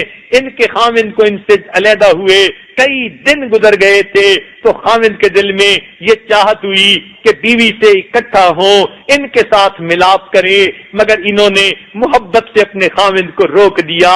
فرمانے لگی دیکھو میں کلمہ پڑھ کر مسلمان ہو چکی ہوں، آپ نے ابھی کلمہ نہیں پڑھا، میں کل بھی آپ کی تھی اور آئندہ بھی آپ ہی کی ہوں، مگر آپ کلمہ پڑھنے تک انتظار کر لو۔ اتنے پیار سے بات سمجھائی کہ خامن نے اپنے جذبات پہ کنٹرول کر لیا، اور بالآخر اگلے دن جب انہوں نے کلمہ پڑھا اس کے بعد انہوں نے میاں بیوی والا تعلق اختیار کیا۔ اس سے پتہ چلتا ہے کہ وہ بیویاں دین کا کتنا خیال کرنے والی تھیں، باوجود سب کچھ تنہائی موجود ہے، موقع موجود ہے، مگر انہوں نے کوئی عمل ایسا نہیں کیا جو اسلام کی تعلیمات کے خلاف ہو، اور بالآخر خامد کے مسلمان ہونے کا ذریعہ بن گئیں، اور اکرمہ رضی اللہ تعالیٰ عنہ پھر اسلام کے بہت بڑے جرنیل بنے۔ اللہ تعالیٰ نے ان کے ہاتھ پر بڑی بڑی فتوحات کروائیں۔ اسی طرح کے اور بھی واقعات ہیں، چنانچہ ام سلیم رضی اللہ تعالی عنہا انس رضی اللہ تعالیٰ عنہ کی والدہ ہیں۔ جب ان کے پہلے خاوند فوت ہو گئے تو ان کے رشتہ داروں میں سے ایک آدمی تھے، جوان العمر تھے، بڑے خوبصورت تھے، اور اللہ نے ان کو مال بھی دیا تھا، اور معاشرے میں ان کے اچھے اخلاق کی وجہ سے ان کی عزت بھی بڑی تھی۔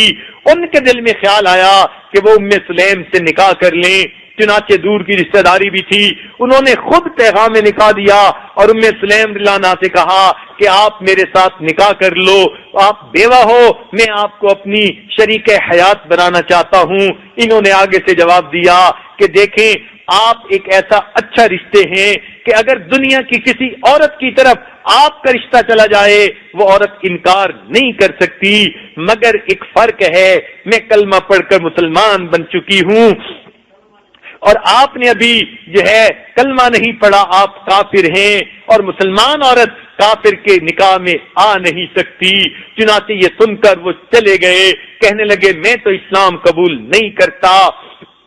کئی مہینے گزر گئے اور کئی مہینوں کے بعد پھر کسی جگہ ملاقات ہوئی تو انہوں نے پھر کہا کہ دیکھو ابھی بھی وقت ہے، میں تمہیں اپنی بیوی بنانا چاہتا ہوں، تمہیں میرے پاس آ کر زندگی کی سہولتیں ملیں گی، زندگی کی خوشیاں ملیں گی، محبتیں ملیں گی، میں پسند کی شادی کر رہا ہوں، تمہیں چاہتوں سے بیوی بنا رہا ہوں۔ اس کے بعد پھر انہوں نے وہی بات دہرائی، ابو طلحہ آپ اتنے اچھا رشتہ ہو، دنیا کی کسی عورت کی طرف یہ رشتہ چلا جائے، پرپوزل چلی جائے، وہ انکار کر نہیں سکتی، مگر میں مسلمان ہوں، آپ ابھی کافر ہو، میں آپ کے نکاح میں آ ہی نہیں سکتی۔ اور اس وقت انہوں نے پھر ان کو باتیں سمجھائیں کہ دیکھو تمہارا خدا لکڑی کا بنا ہے، میرا خدا حی لا یموت ہے، توحید کی باتیں بتا کر کہنے لگی کہ ابو طلحہ اگر تم کلمہ پڑھ لو تو یہی میرا حق مہر بن جائے گا، میں تم سے حق مہر بھی نہیں مانگوں گی۔ اتنی پیار کی باتیں کہیں، ابو طلحہ کے دل پہ اثر کر گئیں، انہوں نے کلمہ پڑھ لیا، اور ان کا کلمہ پڑھنا ام سلیم رضی اللہ عنہا کا حق مہر بن گیا۔ صحابہ آپس میں باتیں کیا کرتے تھے، فرمایا کرتے تھے ایسی خوش نصیب عورت نہیں دیکھی کہ جس نے حق مہر میں اپنے خامن سے اپنے لیے اسلام کو طلب کیا ہو۔ سبحان اللہ، اس سے اندازہ لگائیے اس وقت کی عورتیں اپنے خامدوں کے دین کی طرف متوجہ ہونے کے لیے کتنا جو ہے وہ فکر مند ہوا کرتی تھیں۔ چنانچہ انہوں نے جو ہے اپنے خاوند کے اسلام قبول کرنے کا ذریعہ بن گئی۔ ہر بیوی اپنے خاوند سے باتیں منواتی ہے، دنیا کی کوئی بیوی ایسی نہیں کہ اس کو خاوند کی کوئی بھی محبت نہ ملی ہو۔ ابتدائی دنوں میں تو محبتیں ہوتی ہیں، کبھی اس کو کپڑے ملتے ہیں، کبھی گھر ملتا ہے، کبھی گاڑی ملتی ہے، کبھی محبت بھرے لمحات ملتے ہیں۔ چنانچہ ہر ایک کی اپنی اپنی فرمائشیں۔ اب دیکھیے ایسی بھی دنیا میں شہزادیاں گزری، گلشن آرا نے باغ بنوایا، اس کے کیا کام آیا؟ اسی طرح نور جہاں نے اپنا مقبرہ بنوایا، کیا کام آیا؟ اس طرح جو ہے وہ تاج محل بنوایا تو پھر اس عورت کے کیا کام آیا؟ لیکن ملکہ زبیدہ بھی تو بیوی ہے، اس نے اپنے خامن کو کہا کہ آپ دریائے فرات سے لے کر میدان عرفات تک ایک نہر بنا دیجئے، تاکہ لوگ اس سے پانی پی سکیں اور جانور پانی پئیں اور ان کی زندگی بچے، تو خاوند نے ان کے لیے نہر بنا دی۔ اب یہ سب شہزادیاں تھیں، مگر کنہوں نے دنیا کا نام کمایا اور آخرت میں کوئی کام نہ آیا، اور زبیدہ نے آخرت کا کام کروایا اور ان کے لیے مغفرت کے سبب بن گیا۔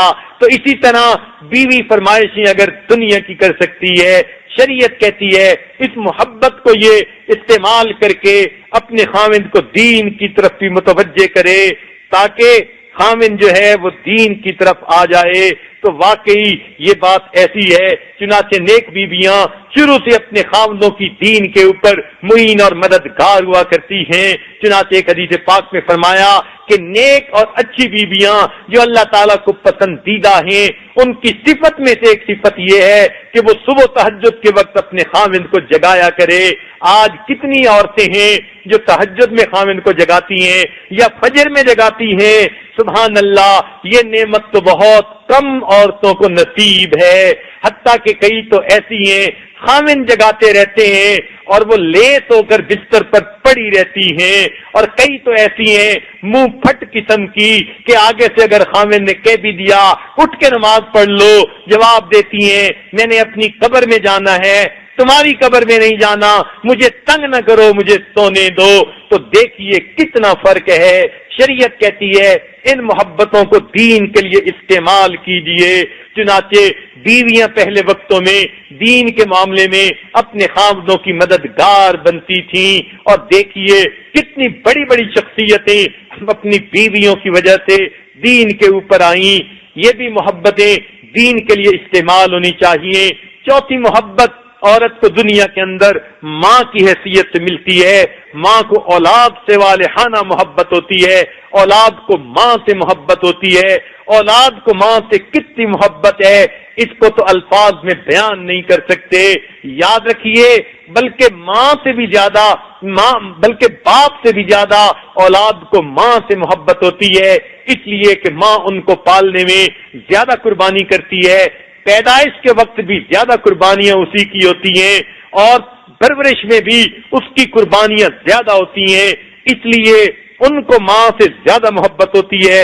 امام شافعی رحمۃ اللہ علیہ نے فرمایا والبنات الی الامہات امیل ولقولہن ارغب، کہ عورتیں اپنی ماں کی بات کی طرف زیادہ مائل ہوتی ہیں اور ان کی باتوں کو زیادہ رغبت سے قبول کرتی ہیں۔ یاد رکھیے ماں کے شیریں کلمات اولاد کے دل پر اثر کرتے ہیں، رستہ بنا لیا کرتے ہیں، اور ماں کے آنسو دنیا کی سب سے زیادہ طاقتور چیز ہیں۔ اس سے زیادہ طاقتور دنیا میں کوئی چیز نہیں، اس لیے ماں کے آنسوؤں کو دیکھ کر بچیاں اور بچے اپنی زندگی کے فیصلے بڑے بڑے کر لیا کرتے ہیں اور ماں باپ کی باتیں مان لیا کرتے ہیں۔ اور واقعی یہ بات ایسی ہی ہے کہ ماں کے ساتھ زیادہ محبت ہے، اور اس کی ثبوت حدیث پاک سے بھی ملتا ہے۔ چنانچہ ام سلیم رضی اللہ تعالی عنہا، ان کو ایک دفعہ نبی علیہ السلام کے وعد میں آنے کا موقع ملا تو انہوں نے کلمہ پڑھا۔ اس وقت ان کے شوہر مالک تجارتی سفر پر گئے ہوئے تھے۔ چنانچہ جب مالک واپس آئے تو انہوں نے اپنے خاوند کو بتایا میں کلمہ پڑھ کر مسلمان ہو چکی ہوں، آپ بھی مسلمان ہو جائیے۔ وہ کہنے لگے میں نہیں ہونا چاہتا، تم نے کیوں جلدی کی، میری اجازت کے بغیر کیوں مسلمان بنی؟ کہنے لگی کہ دیکھو میرے دل میں خیال آیا ایسا نہ ہو مجھے موت آ جائے اور میں توحید کے بغیر دنیا سے چلی جاؤں، میں نے تو اس لیے کلمہ پڑھ لیا، اب آپ بھی پڑھ لیجئے۔ اس نے کہا میں نہیں پڑھتا۔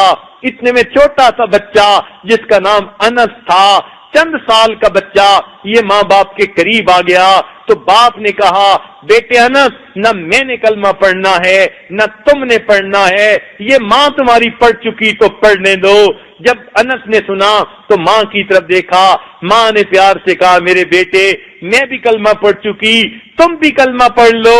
اب ننھے انس نے ایک نظر باپ پڑھ ڈالی اور ایک نظر ماں پڑھ ڈالی اور اونچی آواز سے کلمہ پڑھ لیا۔ حدیث سے ثابت ہوتا ہے کہ بچے نے ماں کی بات مانی، یہ زیادہ محبت ہوتی ہے دل میں ماں کی۔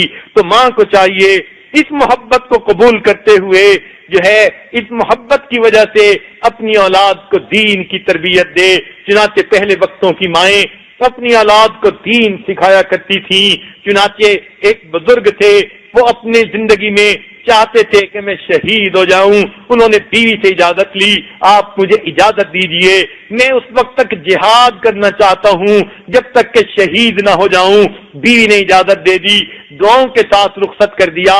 ان کے پاس 20,000 دینار تھے، انہوں نے وہ اپنی بیوی کو دیے، میرے بعد خرچہ کرتی رہنا. خود جہاد پر چلے گئے. اللہ کی شان کہ اللہ نے ان کو جو ہے غازی بنایا. جدھر جہاد میں جاتے ادھر فتح ہوتی، حتیٰ کہ سالوں پہ سال گزرتے گئے. یہ آگے سے آگے بڑھتے رہے، یہ مجاہدین چلتے رہے، حتیٰ کہ ان کو زندگی کے 27 سال جہاد کرنے میں گزر گئے. 27 سال میں بھی اللہ نے ان کو شہادت نہ دی بلکہ غازی بننے کی شان عطا فرمائی. پھر ایک موقع پر ان کو حکم ہوا کہ سب مجاہدین جو دیر سے اپنے گھروں سے آئے ہیں اپنے گھروں کو واپس چلے جائیں. چنانچہ یہ واپس آئے. اب 27 سال کوئی تھوڑا عرصہ تو نہیں ہوتا. گھر آئے، دستک دی. بیوی کو تو توقع ہی نہیں تھی، وہ تو دیکھ کر حیران رہ گئی. سمجھتی تھی کہ میں تو سمجھی آپ شہید ہو چکے ہوں گے. کہنے لگے نہیں، اللہ نے مجھے غازی بنا دیا. چنانچہ میاں بیوی خوش ہوئے. اللہ نے پھر دنیا میں بھی ملاقات کروا دی. چنانچہ تھوڑی دیر کے بعد پھر انہوں نے جو ہے ان سے پوچھا کہ بتائیے جب میں یہاں سے سفر پر گیا تھا آپ حاملہ تھیں، کیا بنا؟ وہ کہنے لگی اللہ نے مجھے بیٹا دیا. کہنے لگے کہ اچھا وہ کس حال میں ہے؟ اتنے میں اذان مسجد نبوی میں ہو گئی. وہ فرمانے لگی ایسے کریں کہ آپ نماز پڑھ کے آئیں، پھر میں آپ کو پوری تفصیل سناتی ہوں. چنانچہ یہ نماز پڑھنے مسجد نبوی میں چلے گئے. وہاں جا کر انہوں نے نماز پڑھی. نماز کے بعد ایک خوبصورت نوجوان ہے جو ممبر کے اوپر بیٹھ گئے اور انہوں نے حدیث پاک کا درس دینا شروع کر دیا، قرآن مجید کا درس دیا. درس اتنا زیادہ ایفیکٹو تھا کہ لوگ جو ہے سن کر بڑے متاثر ہوئے. اس نوجوان کے چہرے کو دیکھتے اس پہ نور ٹپک رہا تھا. ہر بندے کا دل چاہتا تھا کاش کہ ایسا نوجوان کسی خوش نصیب ماں باپ کی اولاد ہوگا. جب آپ نے ان کا درس سنا تو ان کے دل کو بھی بہت اچھا لگا. درس سن کر یہ واپس اپنے گھر آئے. ابھی گھر میں داخل ہی ہوئے تھے کہ پھر دستک ہوئی. انہوں نے دروازہ کھولا، دیکھا کہ دروازے پر وہ نوجوان ہے. نوجوان ان کو دیکھ کر حیران، یہ نوجوان کو دیکھ کر حیران. نوجوان ان کو دیکھ کر انہوں نے نوجوان سے کہا یہ میرا گھر ہے، تو کون ہے اس دروازے پر؟ نوجوان نے کہا جناب یہ تو میرا گھر ہے، آپ کون ہیں یہاں پر؟ تو جب ان کی آواز بلند ہوئی تو پھر وہ جو خاتون تھی انہوں نے دونوں کو کہا کہ دونوں اندر آ جائیں. جب دونوں آئے اب اس خاتون نے تعارف کروایا کہ دیکھیے یہ آپ کے باپ ہیں. 27 سال کے بعد واپس آئے اور ان کو کہا کہ یہ آپ کے بیٹے ہیں اور جو 20,000 دینار آپ دے کر گئے تھے میں نے آپ کے بیٹے کی تعلیم پر خرچ کیے اور میں نے آپ کے بیٹے کو دیندار بنایا اور آپ نے اس کا حدیث کا درس سن بھی لیا. باپ کی آنکھوں سے آنسو آ گئے. واقعی کون ایسی ماں ہوتی ہے جو اپنی اولاد کو خاوند کی عدم موجودگی میں اتنا دین کی طرف بلائے کہ باپ بھی اس کو دیکھ کر حیران ہو جائے. آج تو بیویاں خاوند کی موجودگی میں بھی اولاد کو دین کی طرف نہیں بلاتی، دین کے بارے میں ان کی طرف زیادہ محنت نہیں کرتی. پہلے وقت کی عورتیں خاوند بھی سر پہ نہیں ہوتا پھر بھی اپنے بچوں کو دیندار بنا دیا کرتی تھیں. یہ ہوتی ہیں بیویاں جو خاوندوں کے دل ٹھنڈے کرتی ہیں، ان کی آنکھیں خوش ہوتی ہیں اور وہ اپنی بیویوں سے محبتیں بے پناہ کیا کرتے ہیں. ایسے کام آپ کر کے دکھائیں، پھر بتائیں کہ خاوند آپ سے محبت کرتا ہے یا نہیں کرتا. جب آپ کی اپنی زندگی میں ایسی جو ہے وہ کام نہیں ہوں گے بلکہ کھانا پینا اور کھانا پکانا اور فقط میاں بیوی کا معاملہ ہوگا تو پھر یہ تو دنیا کی ہر عورت کرتی پھرتی ہے. یہ کوئی نئی بات تو نہیں. خاوند کے دل میں جگہ بنانے کے لیے عورت کو زیادہ قربانیاں کرنی پڑتی ہیں. بالخصوص اپنی اولاد کو دیندار بنانے کے لیے کوششیں کرنی پڑتی ہیں. یہ بات ذہن میں رکھیے کہ مرد جتنا نیک اور دیندار کیوں نہ ہو جب تک اس کی بیوی دیندار نہ ہو وہ اپنی اولاد کو دیندار نہیں بنا سکتا.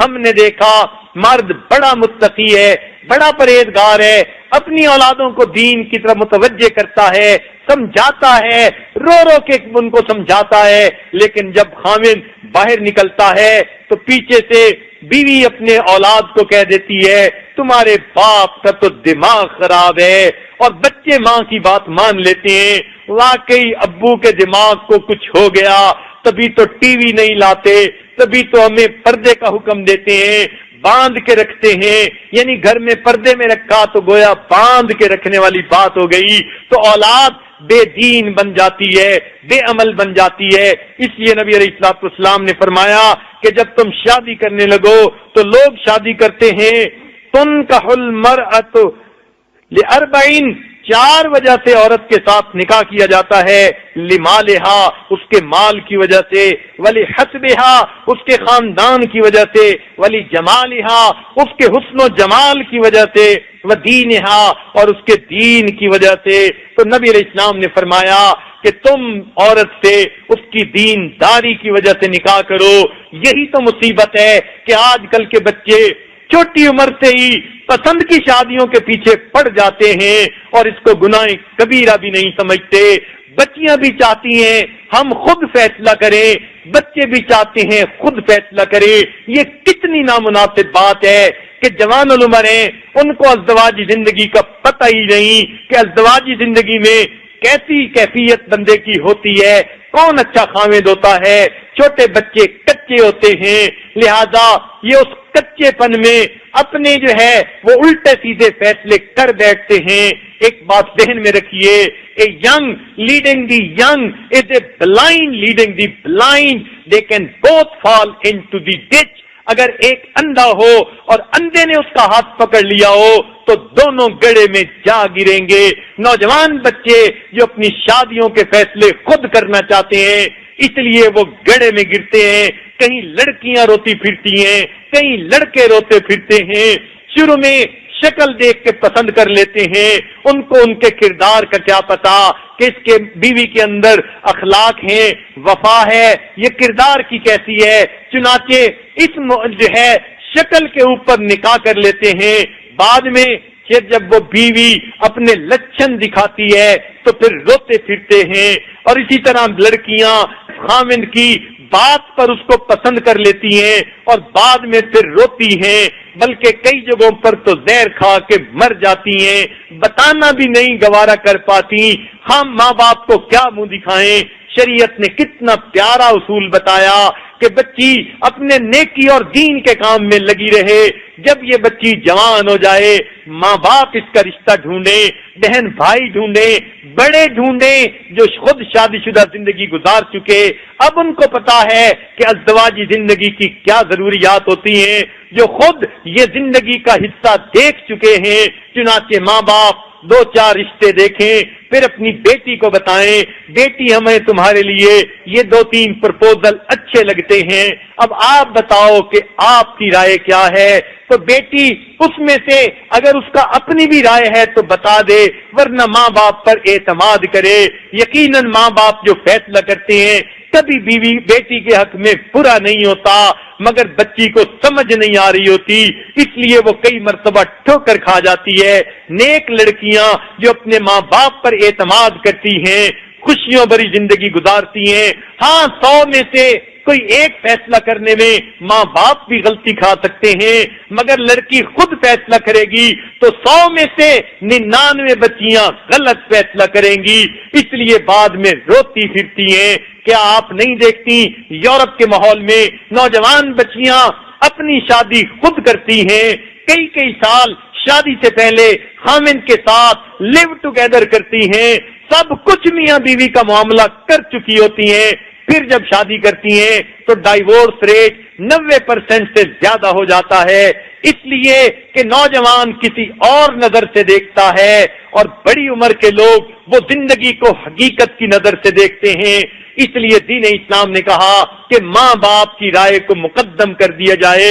خوش نصیب ہیں وہ بچیاں جو اپنے ماں باپ کے اوپر اعتماد کرتے ہوئے اپنے رب کی خوشنودی چاہتی ہیں، ماں باپ کے دعائیں لیتی ہیں اور ماں باپ کی نیک تمنائیں ساری زندگی ان کے ساتھ رہتی ہیں. اس لیے درمیان میں یہ بات آ گئی کہ دین نے ہمیں کہا کہ دین کی وجہ سے ہم عورت کو پسند کیا کریں. چنانچہ جو لوگ دین کی وجہ سے بیویوں کو پسند کرتے ہیں وہ پھر نیک مائیں بنتی ہیں، اولاد کو بھی نیکی کی طرف لاتی ہیں. یاد رکھیے اگر بیوی کو خاوند کے ساتھ اختلاف رائے ہو تو یہ اس سے بڑھ کر بڑی مصیبت کوئی نہیں ہوتی کہ خاوند دین چاہتا ہے، بیوی دنیا چاہتی ہے. ایسے حالات میں اولادیں بگڑ جایا کرتی ہیں. اس کا ثبوت قرآن سے سن لیجئے. حضرت نوح علیہ السلام اللہ کے پیغمبر علیہ السلام ہیں، کشتی میں کھڑے ہیں، جوان بیٹا سامنے ہے، اپنے بیٹے سے فرماتے ہیں یا بنیر کا معنا، اے بیٹے ہمارے ساتھ کشتی میں سوار ہو جا. مگر ان کی بیوی کو ان سے فکری اختلاف تھا، اس لیے وہ کشتی پہ سوار نہ ہوئی. اب بیٹا بھی کہتا ہے کہ نہیں میں کشتی پہ سوار نہیں ہوتا، میں جو ہے پہاڑ کی چوٹی پہ چلا جاؤں گا. یا سمونی من البا، یہ بات کہی تھی فحال بینہم الموج فکان من المغرقین. تو دیکھیے ایک نبی علیہ السلام کا بیٹا بھی ان کی بات کو قبول نہیں کر رہا، اس لیے کہ ماں کو فکری اختلاف ہے. تو جب مائیں فکری اختلاف رکھتی ہیں، سوچ کا اختلاف رکھتی ہیں، اولادیں بگڑ جایا کرتی ہیں. اس لیے بیوی کو چاہیے اگر خاوند دیندار ہے تو خاوند کے رنگ میں رنگ جائیں، ہر طرح سے اپنے آپ کو خاوند کے طرح جو ہے ڈھال لیں تاکہ میاں بیوی ایک بن جائیں، تاکہ ان کی اولاد بھی پھر دیندار بن جائے. تو نیک بیویاں اپنی اولاد کی اچھی تربیت کرتی ہیں. خنسا رضی اللہ تعالیٰ عنہ ان کے بارے میں آتا ہے 4 بیٹے تھے، انہوں نے چاروں کو کہا کہ بیٹو تم نے جہاد میں جانا ہے اور تم نے شہید ہونا ہے. بیٹوں نے کہا امی آخر آپ کیوں ایسا کہتی ہیں؟ فرمانے لگے اس لیے کہ قیامت کے دن اعلان ہوگا شہیدوں کی مائیں کہاں ہیں، تو مجھے اللہ کے سامنے شہیدوں کی ماں بن کر پیش ہونے کی سعادت ملے گی. مگر میرے بیٹو جب تمہاری شہادت کی مجھے خبر ملے گی میں آ کے تمہاری لاشوں کو دیکھوں گی، اگر تمہاری پیٹھ پہ نشان ہوئے زخموں کے میں تمہیں حق معاف نہیں کروں گی، اگر زخموں کے نشان تمہارے سینوں پہ ہوئے تو بیٹو میں تمہارے ساتھ خوش ہو جاؤں گی. جب مائیں ایسی بہادر ہوں تو پھر بیٹے مجاہد کیوں نہ بنے؟ تو پہلے وقتوں کی مائیں تو ایسی تھیں. کیا آج بھی اپنی اولادوں کو اس طرح دین کی ترغیب دی جاتی ہے؟ دیکھیے حضرت بائیجید بستامی رحمت اللہ علیہ بچپن میں یتیم ہو گئے تھے، ماں نے اچھی تربیت کی، ولایت کا اتنا بڑا مقام پایا. جنید بغدادی فرمایا کرتے تھے کہ بائیجید بستامی کو اولیاء میں وہ درجہ حاصل ہے جو جبرائیل علیہ السلام کو فرشتوں میں درجہ حاصل ہے. شیخ عبد القادر جیلانی رحمت اللہ علیہ ان کی والدہ نے تربیت کی، جاتے ہوئے کہا کہ جو ہے بیٹا جھوٹ نہ بولنا. دیکھیے پھر شیخ عبد القادر جیلانی رحمت اللہ علیہ پیرانے پیر کتنے بڑے شیخ بنے. امام غزالی رحمت اللہ علیہ کی تربیت ان کی والدہ نے کی، خواجہ معین الدین چشتی اجمیری رحمت اللہ علیہ ان کی تربیت ان کی والدہ نے کی، حتیٰ کہ قطب الدین بختیار کاکی رحمت اللہ علیہ کی تربیت ان کی والدہ نے کی. کتنے واقعات بتائیں کہ ماں نے اپنی اولاد کی تربیت اچھی کی، اولادیں بڑی ہو کر اتنے بزرگی کے مقامات کو پہنچی. سبحان اللہ. تو نیک مائیں ہمیشہ اپنی اولادوں کو نیک بنایا کرتی ہیں. لہذا ہمیں چاہیے کہ جو عورتیں اس درجے میں ہیں کہ ماں ہیں تو وہ اس محبت کے تعلق کو دین کے لیے جو ہے استعمال کریں اور اپنی اولادوں کو دین کی طرف متوجہ کریں اور ان کو اللہ کا نیک بندہ اور بیٹی کو اللہ کی نیک بندی بنانے کے لیے کوششیں کریں، دعائیں بھی مانگیں، پیار محبت سے بھی سمجھائیں، ان کے سر پہ ہاتھ رکھ کے ان کو دعائیں بھی دیں. پھر دیکھیں اولاد کے دل میں کیسے نیکی آتی ہے. چنانچہ پہلے وقت میں مائیں بھی بڑی دیندار ہوتی تھیں، بڑی استقامت والی ہوتی تھیں، پھر بچے بھی آگے ایسے ہوتے تھے. چنانچہ آپ کو ایک واقعہ سنا کر بات مکمل کر دی جاتی ہے، ذرا دل کے کانوں سے سننا. توجہ سے سننا، اور جو مائیں ہیں وہ بھی ذرا توجہ سے سنیں، جو بہنیں ہیں وہ بھی توجہ سے سنیں، جو بیٹیاں ہیں وہ بھی توجہ سے سنیں، جو بیویاں ہیں وہ بھی توجہ سے سنیں کہ کس طرح پہلے وقت کی عورتیں اپنے بیٹوں کے لیے قربانیاں دیا کرتی تھیں اور ان کو نیکی اور جو ہے استقامت کے درس دیا کرتی تھیں۔ چنانچہ سیدنا صدیق اکبر رضی اللہ تعالیٰ عنہ کی بڑی بیٹی جن کا نام اسماء بنت ابی بکر ہے، اللہ نے ان کو بیٹا دیا، خاوند کا نام زبیر ہے، بیٹے کا نام عبداللہ ابن زبیر رکھا۔ چنانچہ یہ اپنے خاوند کے ساتھ اتنی محبت کرتی تھی کہ ان کی مثالیں حدیثوں میں بتائی گئیں۔ انہوں نے اپنے خاوند کے ساتھ مل کے میاں بیوی نے جہاد بھی کیا، اور ان کی بڑی عجیب قربانیاں ہیں۔ ان کی بات سن لیجئے، جب ان کی عمر کا بڑھاپا آ گیا تو ان کی بینائی اتنی کمزور ہو گئی تھی کہ اس وقت نظر آنا بند ہو گیا تھا۔ اس وقت میں ان کے بیٹے جوان العمر ہو گئے تھے۔ انہوں نے وقت کی حکومت کے خلاف جب دیکھا کہ ان کے اندر ظلم ہے، ناانصافی ہے، تو انہوں نے پھر علم بلند کیا۔ چنانچہ ان کے ساتھ بہت سارے لوگ تھے جنہوں نے ان کے ہاتھ پر بیعت کر لی، اور انہوں نے کہا ہم شریعت کو نافذ کریں گے۔ وقت کی حکومت میں تھے حجاج بن یوسف، پھر اپنی بڑی فوج کو لے کر ان کے مقابلے میں آیا۔ جب آپس میں ان کے جہاد ہوا، چنانچہ ان کے ساتھی بڑی بے جگری سے لڑے، مگر تعداد تھوڑی تھی، اس لیے وہ شہید ہوتے گئے، حتیٰ کہ تھوڑے رہ گئے۔ عبداللہ ابن زبیر عنہ کو محسوس ہو گیا آج میری زندگی کا آخری دن ہے، میں بھی شہید ہو جاؤں گا۔ چنانچہ ان کے دل میں خیال آیا گھر میں میری والدہ موجود ہے، میں آخری دعائیں کیوں نہ لے لوں۔ تو یہ اپنی والدہ کے پاس آئے۔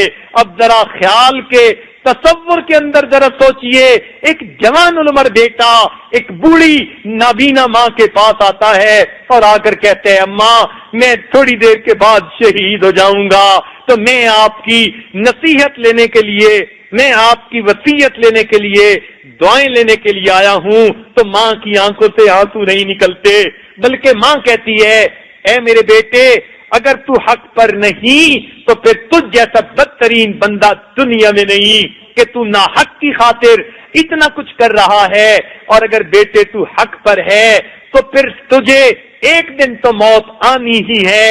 اگر آج شہادت مل گئی تو پھر اس سے بہتر کیا بات ہو سکتی ہے۔ انہوں نے کہا اماں مجھے اتنا تو یقین ہے میں تھوڑی دیر میں شہید ہو جاؤں گا، مگر ڈرتا اس سے ہوں کہ مرنے کے بعد یہ لوگ میری لاش کے ٹکڑے ٹکڑے کر دیں گے، میری لاش کا قیمہ بنا دیں گے۔ ماں کہتی ہے بیٹے جب بکری کو ذبح کر دیا جاتا ہے، اس کے جسم سے کھال اتاری جائے تو بکری کو کوئی تکلیف نہیں ہوتی۔ اب بوڑھی ماں کی باتیں دیکھیے جو جوان بیٹے کو سمجھا رہی ہے۔ پھر اس کے بعد انہوں نے اپنے بیٹے کے سینے پہ ہاتھ رکھا، سخت چیز نظر آئی، پوچھا بیٹے یہ کیا ہے؟ انہوں نے کہا ماں میں نے زرہ پہنی ہے جو دوسروں کی تلواروں سے بچنے کے لیے پہنی جاتی ہے۔ کہنے لگی بیٹا اگر اللہ نے تجھے شہادت دینی ہے اس کے باوجود شہادت مل جائے گی، یہ کیوں تم نے ایسا کام کیا؟ چنانچہ انہوں نے زرہ بھی اتار دی اپنی ماں کے کہنے پر، اور کہنے لگے اماں اچھا اب میں یہاں سے جدا ہوتا ہوں۔ چنانچہ اس وقت جو ہے ان کی والدہ نے ان کو جدا ہوتے ہوئے دعا دی، اور دعا دیتے ہوئے کہنے لگی اے اللہ میں گواہی دیتی ہوں یہ میرا وہ جوان بیٹا ہے جو ساری رات آپ کی یاد میں مصلی پہ رویا کرتا تھا۔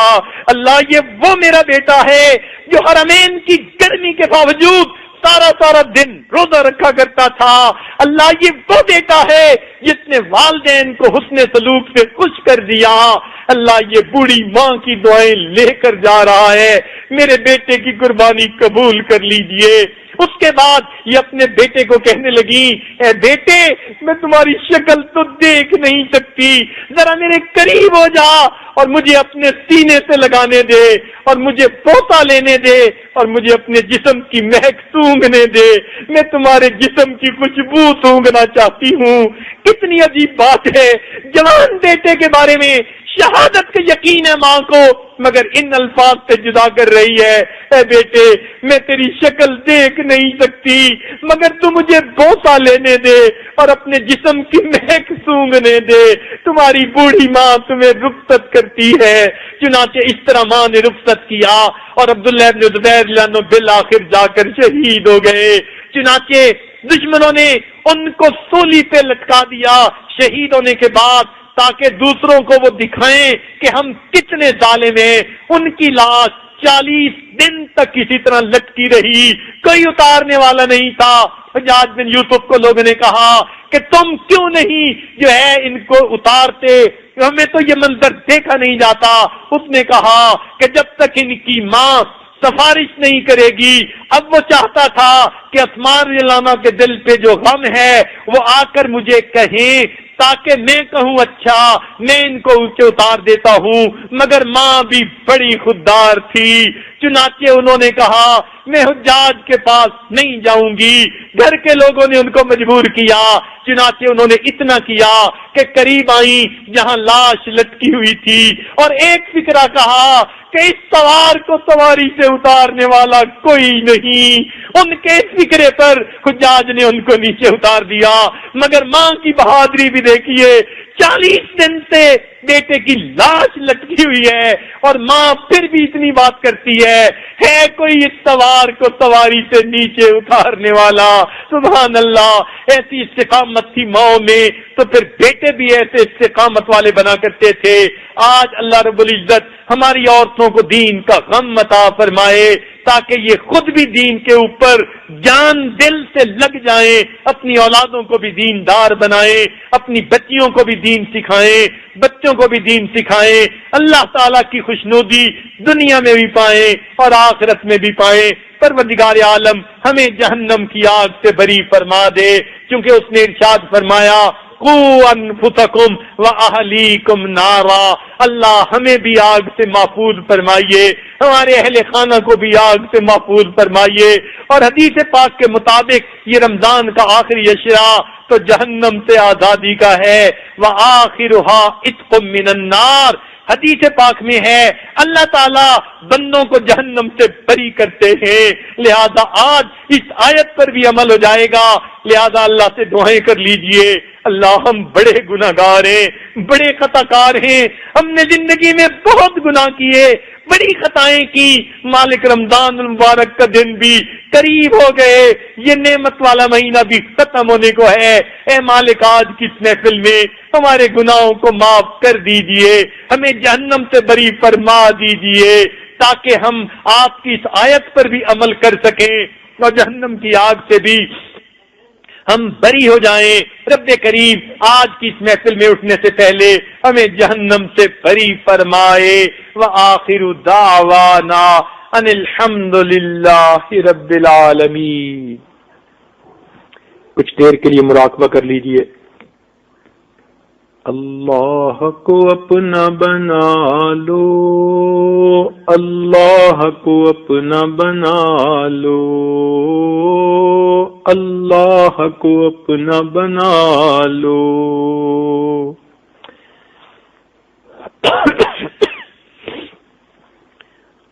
یہ زندگی ایک مہلت ہے، روٹھے ہوئے رب کو منا لو، اللہ کو اپنا بنا لو۔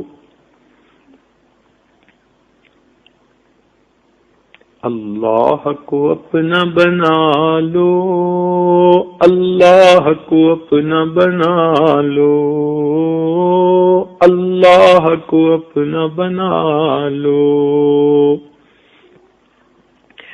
اب سب رشتوں کو چھوڑو، اللہ سے رشتہ جوڑو، اب سب رشتوں کو چھوڑو، اللہ سے رشتہ جوڑو، ہر غیر سے اب ہٹ کٹ کے اللہ سے لو لگا لو، اللہ کو اپنا بنا لو۔ اللہ کو دل میں بسا لو، اللہ کو دل میں بسا لو، اللہ سے لو لگا لو۔ لا الہ الا اللہ محمد رسول اللہ۔ دعا کر لیجئے۔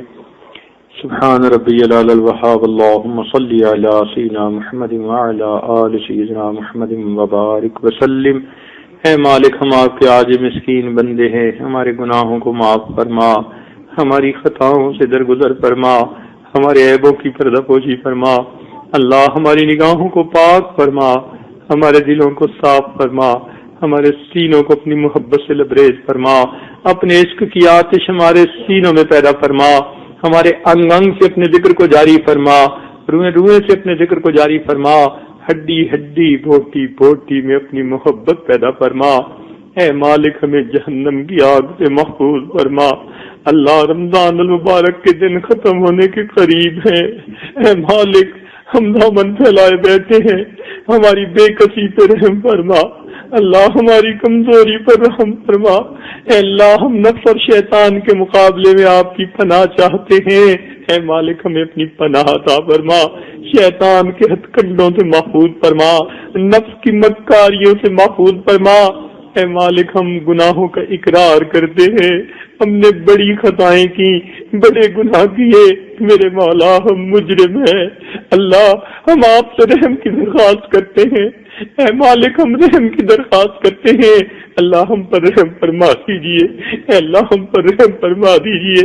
اے اللہ، آپ نے قرآن مجید میں فرمایا اچھے بروں کے ساتھ اچھا سلوک کرے۔ اے اللہ، ہم برے ہیں اور آپ اچھے ہیں، اللہ آپ ہمارے ساتھ اچھائی کا معاملہ فرما دے، ہمارے ساتھ خیر کا معاملہ فرما دے۔ اے اللہ، یہ اعتکاف والے آپ کی چوکھٹ پکڑ کے بیٹھے ہیں، اس در کی چوکھٹ پکڑ کے بیٹھنے والے محروم نہیں ہوتے، اللہ محروم نہ فرمانا۔ جب آپ نے بیٹھنے کی توفیق عطا فرمائی، اللہ نیک تمنائیں پوری کر دینا، بخشش فرما دینا، اللہ دلوں کو نیک بنا دینا۔ اے اللہ، ہمارے دل آپ کی دو انگلیوں کے درمیان ہیں، یقلبھا کیف یشاء، آپ جیسے چاہتے ہیں ان کو نیکی پہ پھیر دیتے ہیں، ہمارے دلوں میں نیکی بھر دیجیے۔ اے اللہ، جن گھروں میں بچے بچیاں جوان ہیں، ماں باپ کے لیے فرض ادا کرنے آسان کر دیجئے، اور اے اللہ جو پڑھنے والے بچے ہیں ان کے سینوں کو روشن فرما دیجئے، ان کو ماں باپ کی اور شریعت و سنت کی فرما برداری عطا فرما دیجئے۔ اے اللہ جو پریشان حال ہیں پریشانیوں کو دور کیجئے، ہمارے والدین عزیز اقارب مشائخ جو فوت ہو چکے ان کی مغفرت فرما دیجئے، جن کی آپ نے مغفرت کی قرب کے اعلیٰ درجات عطا فرمائیے، جنہوں نے دعاؤں کے لیے کہا، توقع رکھتے ہیں یا جن کے ہم پر حقوق آتے ہیں، ان کو بھی نیک دعاؤں میں شامل فرما دیجئے۔ اللہ، آپ سے نبی صلی اللہ علیہ وسلم نے جو خیریں مانگی وہ سب خیریں ہمیں بھی نصیب فرما، اور جن شرور سے پناہ مانگی ہمیں بھی پناہ عطا فرما، اور اے اللہ ہمیں خود بھی جہنم کی آگ سے محفوظ فرما، اور ہمارے اہل خانہ کو بھی جہنم کی آگ سے محفوظ فرما، اور اس سلسلے میں جو ہم سے کوتاہیاں ہوئی اللہ سب کوتاہیوں کو معاف فرما۔ ربنا تقبل منا انک انت السمیع العلیم، تب علینا انک انت التواب الرحیم۔ صلی اللہ تعالی علی حبیبہ سیدنا محمد وآلہ واصحابہ اجمعین برحمتک یا ارحم الراحمین۔